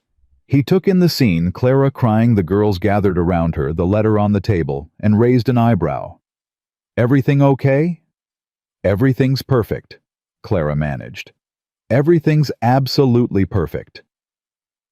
The wedding was set for March. Clara had wanted something small, just the family and maybe a few neighbors. But word had spread, and suddenly it seemed like half of Bitter Creek wanted to attend. "Let them come," Sam said when Clara worried about it. "Let them see what they missed. Let them see how wrong they were about you." So they planned a real wedding. Not fancy, neither of them wanted that, but proper. A ceremony at the church. A reception at the ranch. Food and music and dancing under the stars. Grace designed the invitations, her careful drawings making each one a small work of art. Lily appointed herself official flower girl and practiced walking down the aisle approximately 400 times. And Hannah. Hannah helped Clara make her wedding dress. They worked on it together in the evenings, after the younger girls were in bed. Hannah's arm had healed well, though she still had a scar that would never fully fade. She said she didn't mind, said it reminded her that she'd survived. "I've never made a wedding dress before," Hannah admitted one night, her fingers careful with the delicate fabric. "Neither have I," Clara smiled. "We'll figure it out together." Like everything else? Like everything else. They worked in comfortable silence for a while. Then Hannah said quietly, "Miss Clara. You can just call me Clara now, you know." Or, Clara hesitated. Or whatever feels right. Hannah was quiet for a long moment. When she spoke, her voice was very small. "Can I call you Mama? Not to replace my real Mama, but because I want to. Because you feel like a mama to me now." Clara's hand stilled on the fabric. "Hannah." Her voice broke. "I would be honored, truly honored." Hannah ducked her head, but not before Clara saw the tears in her eyes. "Good," Hannah said gruffly. "Because Lily's been calling you Mama for weeks already, and I didn't want to be the only one still saying Miss Clara." Clara laughed, the sound wet with tears. "You could never be the only one of anything. You're Hannah Dalton. You're extraordinary." "I'm not." "You are." Clara set down her sewing and took Hannah's hands. "You've held this family together for 3 years. You've been mother and sister and helper and friend. You're the strongest, bravest 12-year-old I've ever known." Hannah's lower lip trembled. 13. My birthday was last week." Clara's heart clenched. "What, Hannah? Why didn't you say anything?" Hannah shrugged, trying to look casual and failing. There was too much going on. With the wedding planning and everything, it didn't seem important. "Your birthday is always important." Clara stood up abruptly. Sam, come here." Sam appeared in the doorway, looking alarmed. "What's wrong?" "Hannah turned 13 last week, and nobody celebrated." Sam's face went pale. "Hannah, sweetheart, I'm so sorry. With everything that's been happening, I completely—" "It's okay, Papa." Hannah's voice was small. "Really, it doesn't matter." "It matters." Clara's voice was firm. "Sam, we're having a birthday dinner. Tomorrow. A proper one." "Clara, you don't have to." "I want to." Clara crouched down beside Hannah's chair. "Every birthday matters. Every milestone. And I'm sorry we missed yours, but we're going to make it up to you. Starting now." Hannah looked between Clara and her father, her eyes bright with unshed tears. "You really don't have to." "We want to," Sam said. "Clara's right. We should have remembered. I should have remembered." "Papa." "No." Sam crossed the room and pulled his daughter into a hug. "You've been taking care of us for so long, we forgot to take care of you. That stops now." Hannah buried her face in her father's chest, and Clara saw her shoulders shake with silent sobs. But these weren't sad tears. These were the tears of a girl who'd been strong for too long, finally letting someone else be strong for her. Clara put her arms around both of them, and they stood there together holding each other up. A family. Her family. The birthday dinner was a revelation. Clara made all of Hannah's favorite foods, fried chicken, mashed potatoes, biscuits with honey butter, and a chocolate cake that took her 3 tries to get right. Lily decorated the table with drawings and wildflowers she'd picked from near the barn. Grace had created a beautiful card with a portrait of Hannah that was so lifelike it made everyone gasp. And Sam gave Hannah a gift that made her cry all over again. "This was your mama's," he said, pressing a small velvet box into her hands. "She wanted you to have it when you were old enough." Inside was a delicate gold locket. When Hannah opened it, she found 2 tiny portraits, one of Martha and one of the whole family, including Clara.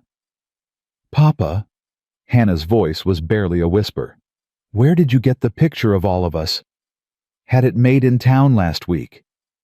Sam's voice was gruff with emotion. "The photographer said he could fit everyone in if we squished together tight." Clara remembered that day. Sam had insisted they all dress up and go to town for what he'd called important business. She hadn't known what he was planning. "There's room for more pictures," Sam continued, "when we add to the family. If we add to the family." Hannah looked at Clara, then back at her father, understanding dawning in her eyes. "Papa, are you saying—" "I'm saying your mama would want you to have room for everyone you love in that locket, including Clara, including anyone else who might come along." Hannah clutched the locket to her chest, tears streaming down her face. "Thank you," she whispered. "Thank you, Papa. Thank you, Mama." It took Clara a moment to realize Hannah was talking to her. Mama. The word wrapped around her heart and squeezed tight. "You're welcome, sweetheart," Clara managed. "You're so welcome." The week before the wedding, Clara received another visitor.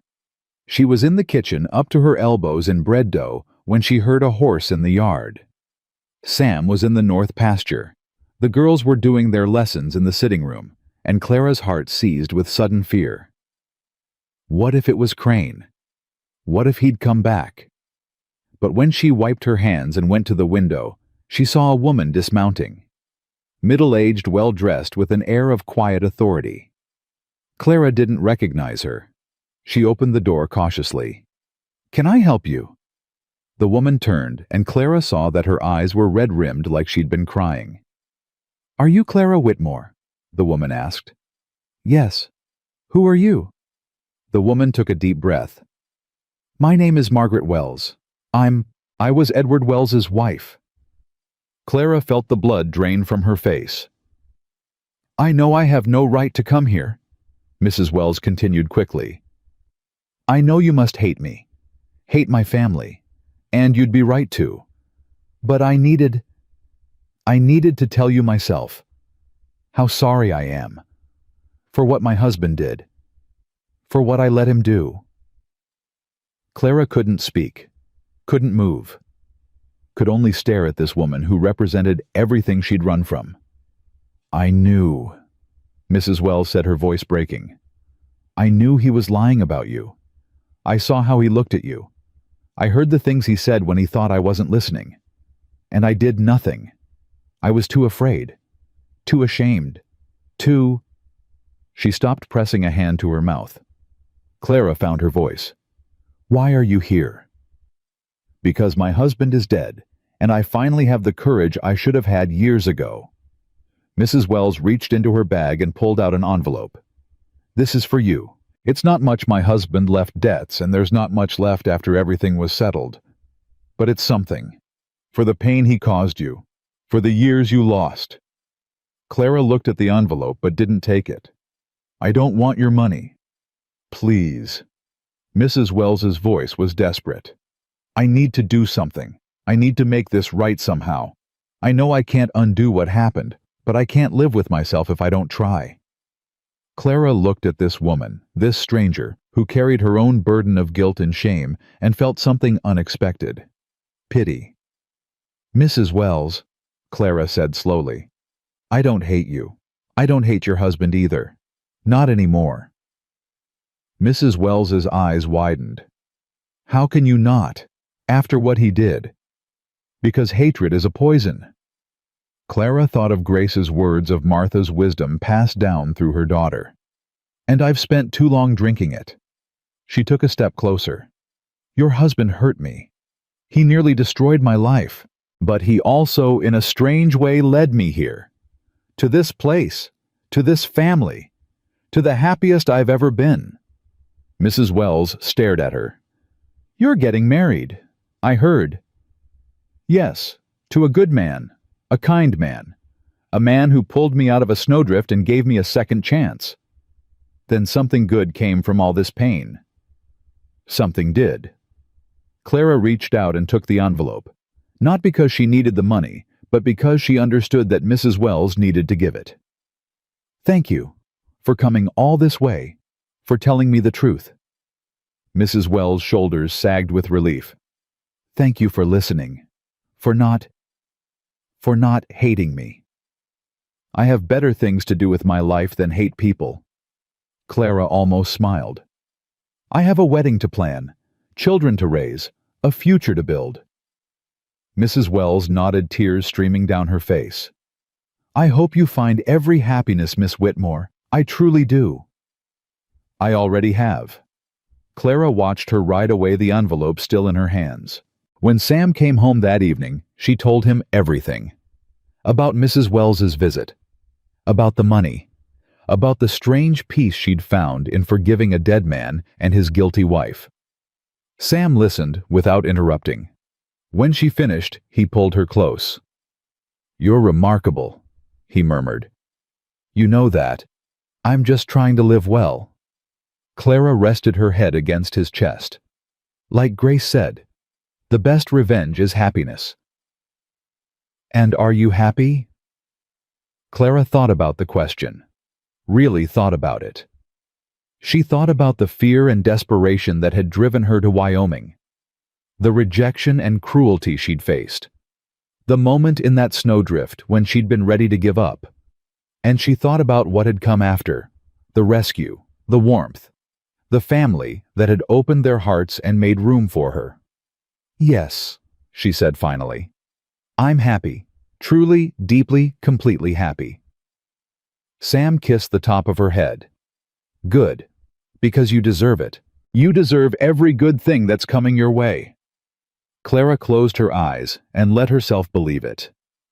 After all this time, after everything she'd been through, she was finally ready to accept that maybe, just maybe, she deserved to be happy. And in 3 days, she was going to marry the man she loved. The future had never looked brighter.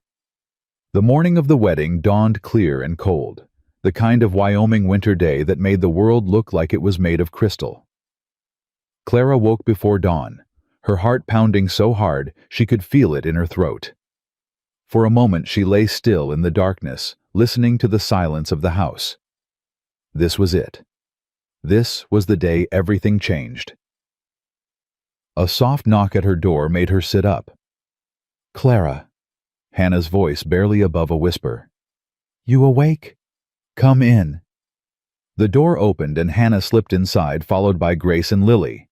All 3 girls were still in their nightgowns, their hair mussed from sleep. "We couldn't wait," Lily announced, bouncing onto the bed. "It's your wedding day. You're gonna be our mama for real." "Lily, shh." Hannah climbed up beside her. "You'll wake the whole territory." "I don't care, it's a happy day." Clara laughed, pulling all 3 girls close. "It is a happy day, the happiest day." Grace snuggled against her side. "Are you nervous?" "A little." Clara stroked her hair. "But mostly, I'm just grateful. Grateful for your father. Grateful for this family. Grateful that I get to be part of it." "You've been part of it for a while now," Hannah said quietly. "The wedding just makes it official." Clara's throat tightened.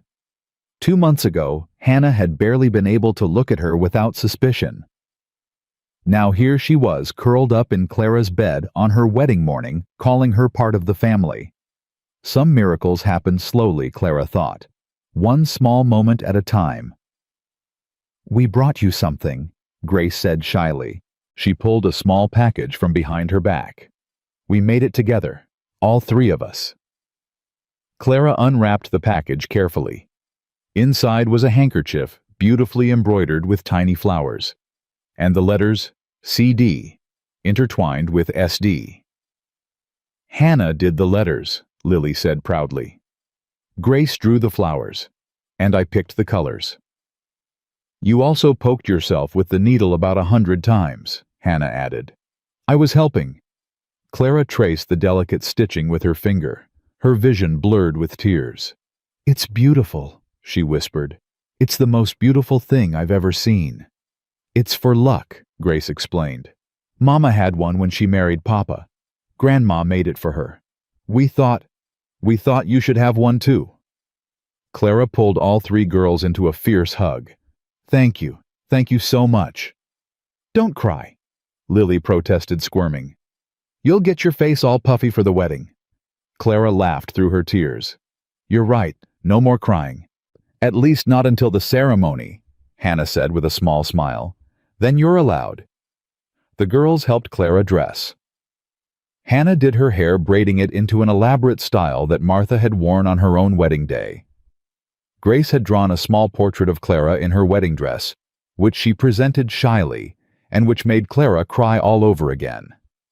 And Lily supervised everything, offering commentary and opinions that nobody had asked for. You look like a princess, Lily declared when they were finished. The prettiest princess in all of Wyoming. Wyoming doesn't have princesses, dummy, Hannah said. Then she's the first one. Clara looked at herself in the mirror. The dress she and Hannah had made together fit perfectly simple white cotton with delicate lace at the collar and cuffs. Her hair was swept up. Her cheeks flushed, her eyes bright. She looked like a bride. More than that, she looked happy. Are you ready? Hannah asked softly. Clara took a deep breath. I'm ready. The church was packed. Clara hadn't expected so many people. When she'd first arrived in Bitter Creek, she'd been invisible, just another failed mail-order bride destined to be forgotten. Now it seemed like half the town had turned out to watch her marry Sam Dalton. Some faces were friendly. The Thorntons from the neighboring ranch, Sheriff Hayes and his wife, the doctor who'd stitched up Hannah's arm. They smiled at Clara as she passed, their expressions warm and welcoming. Other faces were less friendly. The women who'd whispered about her in the general store. The men who'd believed Crane's lies. They watched with narrow eyes, probably expecting the wedding to be as much of a disaster as Clara's arrival had been. Clara held her head high and walked past them all. Sam was waiting at the altar. He wore his best suit, the one he'd worn to Martha's funeral, he'd told her, but he wanted to make new memories in it now. His hair was combed. His beard trimmed, his boots polished to a shine. But it was his face that made Clara's heart stop. He was looking at her like she was the most beautiful thing he'd ever seen. Like she was everything he'd ever wanted and hadn't dared to hope for. Like she was home. Clara walked down the aisle on trembling legs. The girls had gone before her. Lily scattering flower petals, with more enthusiasm than precision, Grace and Hannah walking solemnly behind. When Clara reached the altar, Sam took her hands. His fingers were warm and steady, anchoring her to the earth. You look beautiful, he murmured. You clean up pretty well yourself. He smiled, and Clara felt the last of her nervousness melt away. This was right. This was where she was meant to be. The preacher began speaking, but Clara barely heard the words. She was too focused on Sam's face, on the way his eyes never left hers, on the solid warmth of his hands holding hers. Do you, Samuel Dalton, take this woman to be your lawfully wedded wife, to have and to hold from this day forward, for better or for worse, for richer or for poorer, in sickness and in health, to love and to cherish, until death do you part? I do. Sam's voice was strong, certain. I absolutely do. And do you, Clara Jane Whitmore, take this man to be your lawfully wedded husband? To have and to hold from this day forward, for better or for worse, for richer or for poorer, in sickness and in health, to love and to cherish, until death do you part? Clara opened her mouth to answer, but for a moment, no sound came out. She thought about everything that had led her to this moment. The years of loneliness in Boston. The desperate decision to become a mail-order bride. The rejection and humiliation. The snowdrift where she'd been ready to die. And then Sam's voice cutting through the darkness. "Get up. You're coming home." "I do," Clara said, and her voice rang clear through the church. "I do." "Then by the power vested in me, I pronounce you husband and wife." The preacher smiled. "Sam, you may kiss your bride." Sam pulled her close and kissed her, and the church erupted in cheers and applause. When they finally broke apart, Clara was laughing and crying at the same time. Sam's eyes were suspiciously bright too. "Hello, Mrs. Dalton," he said softly. "Hello, Mr. Dalton?" Behind them, Lily's voice rang out over the crowd. "They're married now. That means Clara's our mama forever and ever." "Lily?" Hannah hissed. "Be quiet." "I don't want to be quiet. I'm happy." Clara turned and opened her arms. All three girls rushed into them, and suddenly she was holding her family, her whole family, while the town of Bitter Creek watched. Some of the faces that had been suspicious before looked different now, softer, like maybe they were starting to understand that Clara wasn't what the gossips had painted her to be. But Clara didn't care about them anymore. She had Sam, she had her daughters, she had a home. That was all she'd ever wanted. That was everything. The reception was held at the ranch. Tables had been set up in the barn, which had been cleaned and decorated with ribbons and winter greenery. A fiddler played in the corner, and people danced and laughed and ate until they couldn't eat anymore. Clara danced with Sam first. He held her close, his hand warm on her back, and they swayed together while everyone watched. "How does it feel?" he asked quietly. "Being a married woman. Different." Clara smiled up at him. "Good different. Like I finally fit somewhere." "You fit here."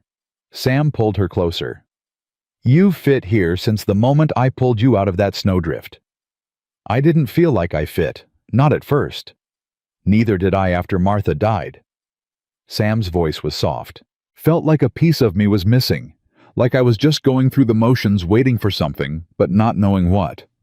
He tilted her chin up, making her meet his eyes. "Then you came, and suddenly I wasn't waiting anymore." Clara stretched up and kissed him right there in front of everyone. When she pulled back, she saw Hannah watching them from across the barn.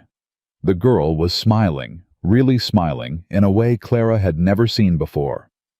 "Your daughter's watching," Clara murmured. "Our daughter," Sam corrected. "They're all ours now.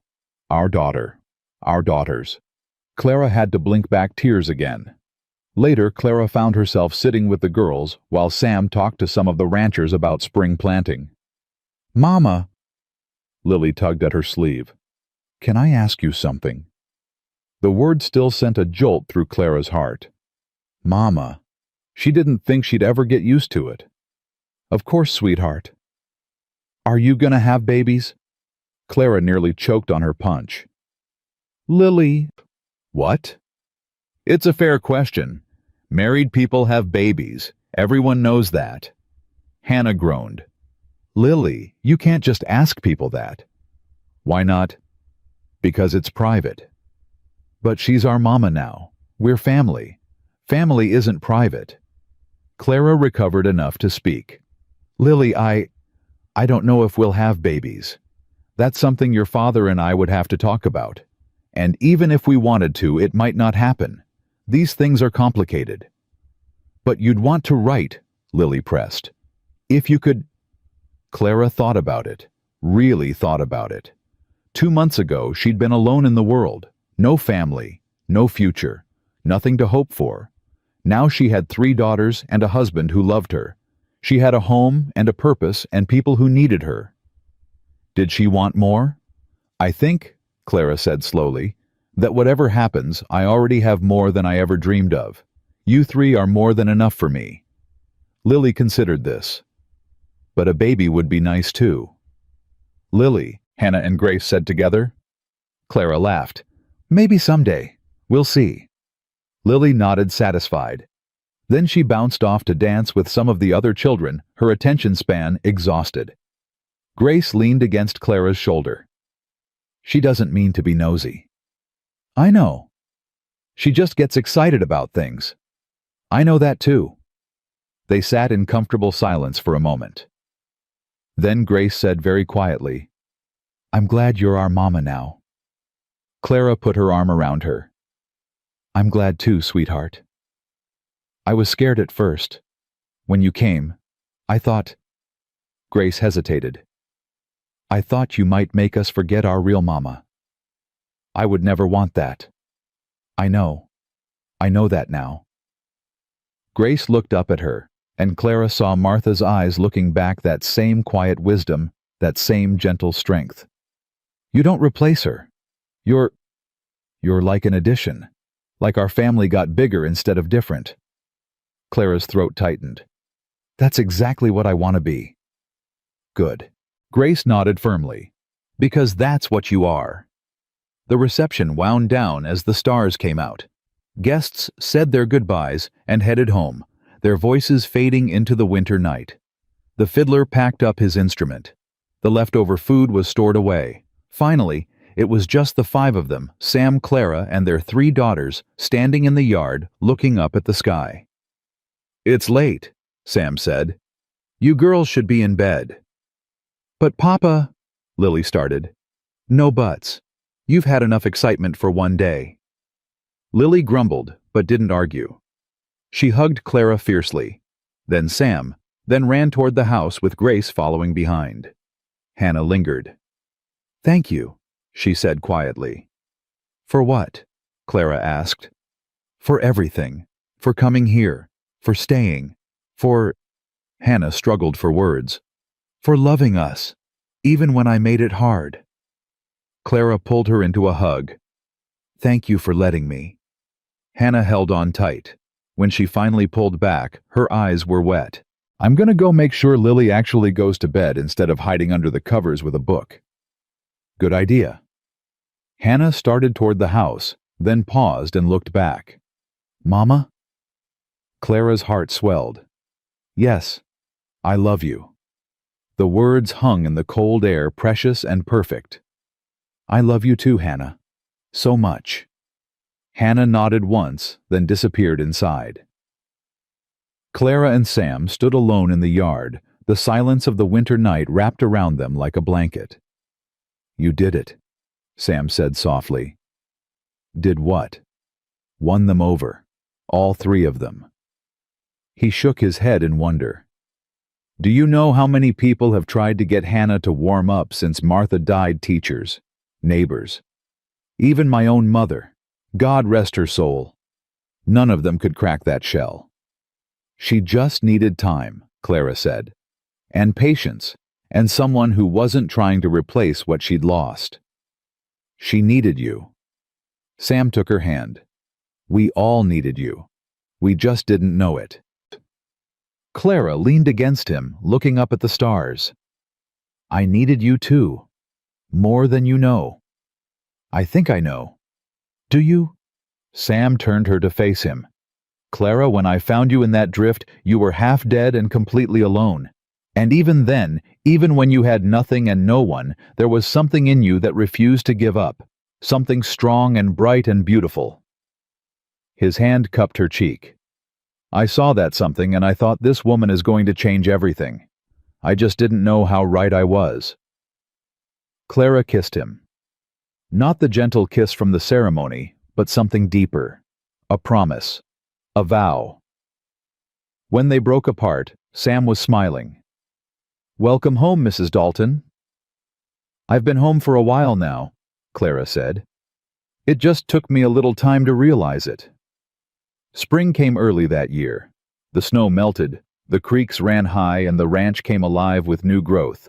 Calves were born, crops were planted. Life went on as it always did, with all its joys and sorrows and ordinary miracles. Clara settled into her role as wife and mother with a contentment she'd never known was possible. She cooked and cleaned and mended clothes. She helped Hannah with her studies and encouraged Grace's art and tried to keep up with Lily's endless energy. She learned to ride a horse badly at first, but better with practice. She learned the rhythms of ranch life, the seasons and cycles that governed everything. And every night, she fell asleep beside Sam, grateful beyond words for the life they'd built together. One evening in late April, Clara sat on the porch watching the sunset. The girls were doing their chores, their voices carrying across the yard.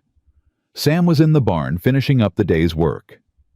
Clara put her hand on her stomach and smiled. She hadn't told anyone yet. Not even Sam. She wanted to be sure first. Wanted to savor the secret a little longer. But she was sure now. Sure as she'd ever been of anything.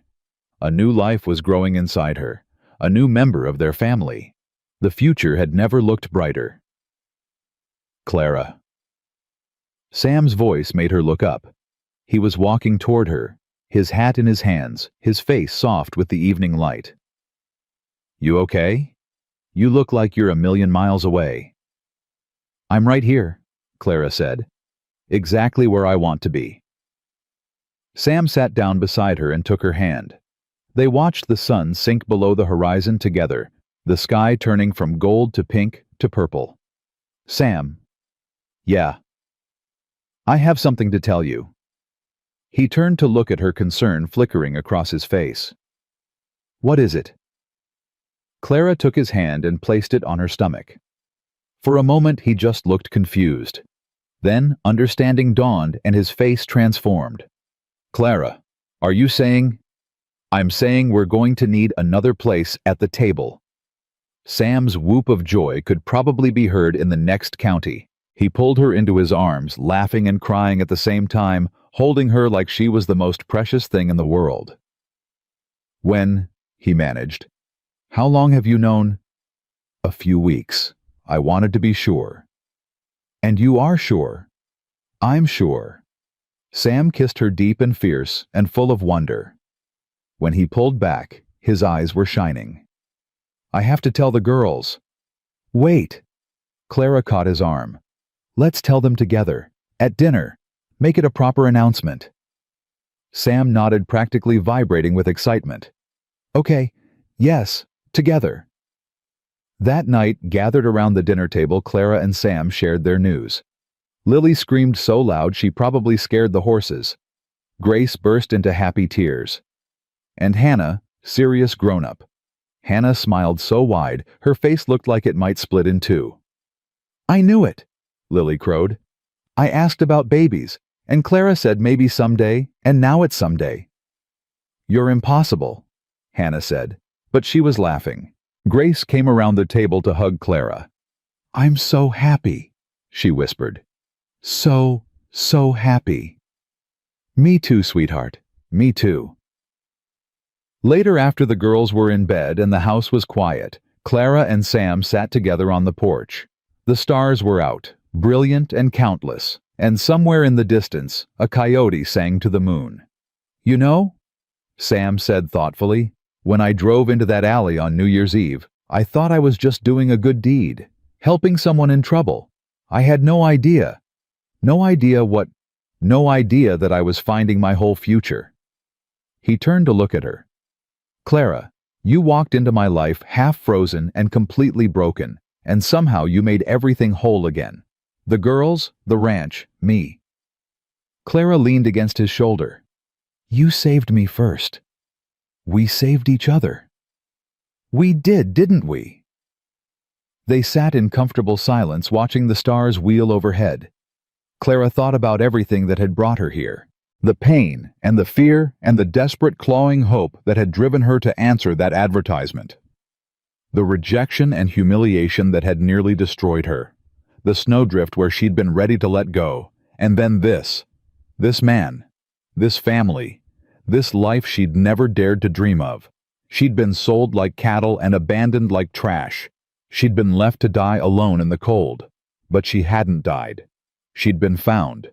She'd been chosen. She'd been loved.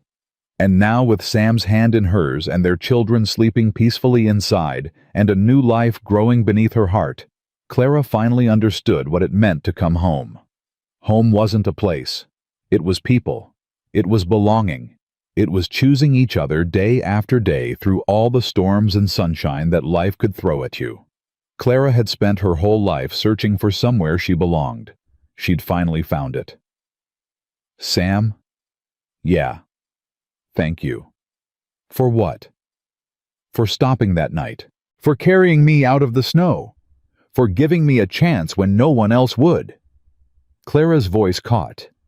For showing me what love really looks like. Sam squeezed her hand. Thank you for saying yes. To what? To everything. To staying. To marrying me. To being a mother to my girls. To building this life with me. He lifted her hand and kissed it. Thank you for being brave enough to start over. Clara smiled through her tears. She had been sold like cattle and abandoned like trash, but she had risen from that frozen drift like a phoenix from ashes. She had found love in the most unexpected place. She had built a family from broken pieces and boundless hope. And now sitting on this porch under these Wyoming stars, Clara Jane Dalton finally knew the truth. She wasn't just surviving anymore. She was living. She was loved. She was home.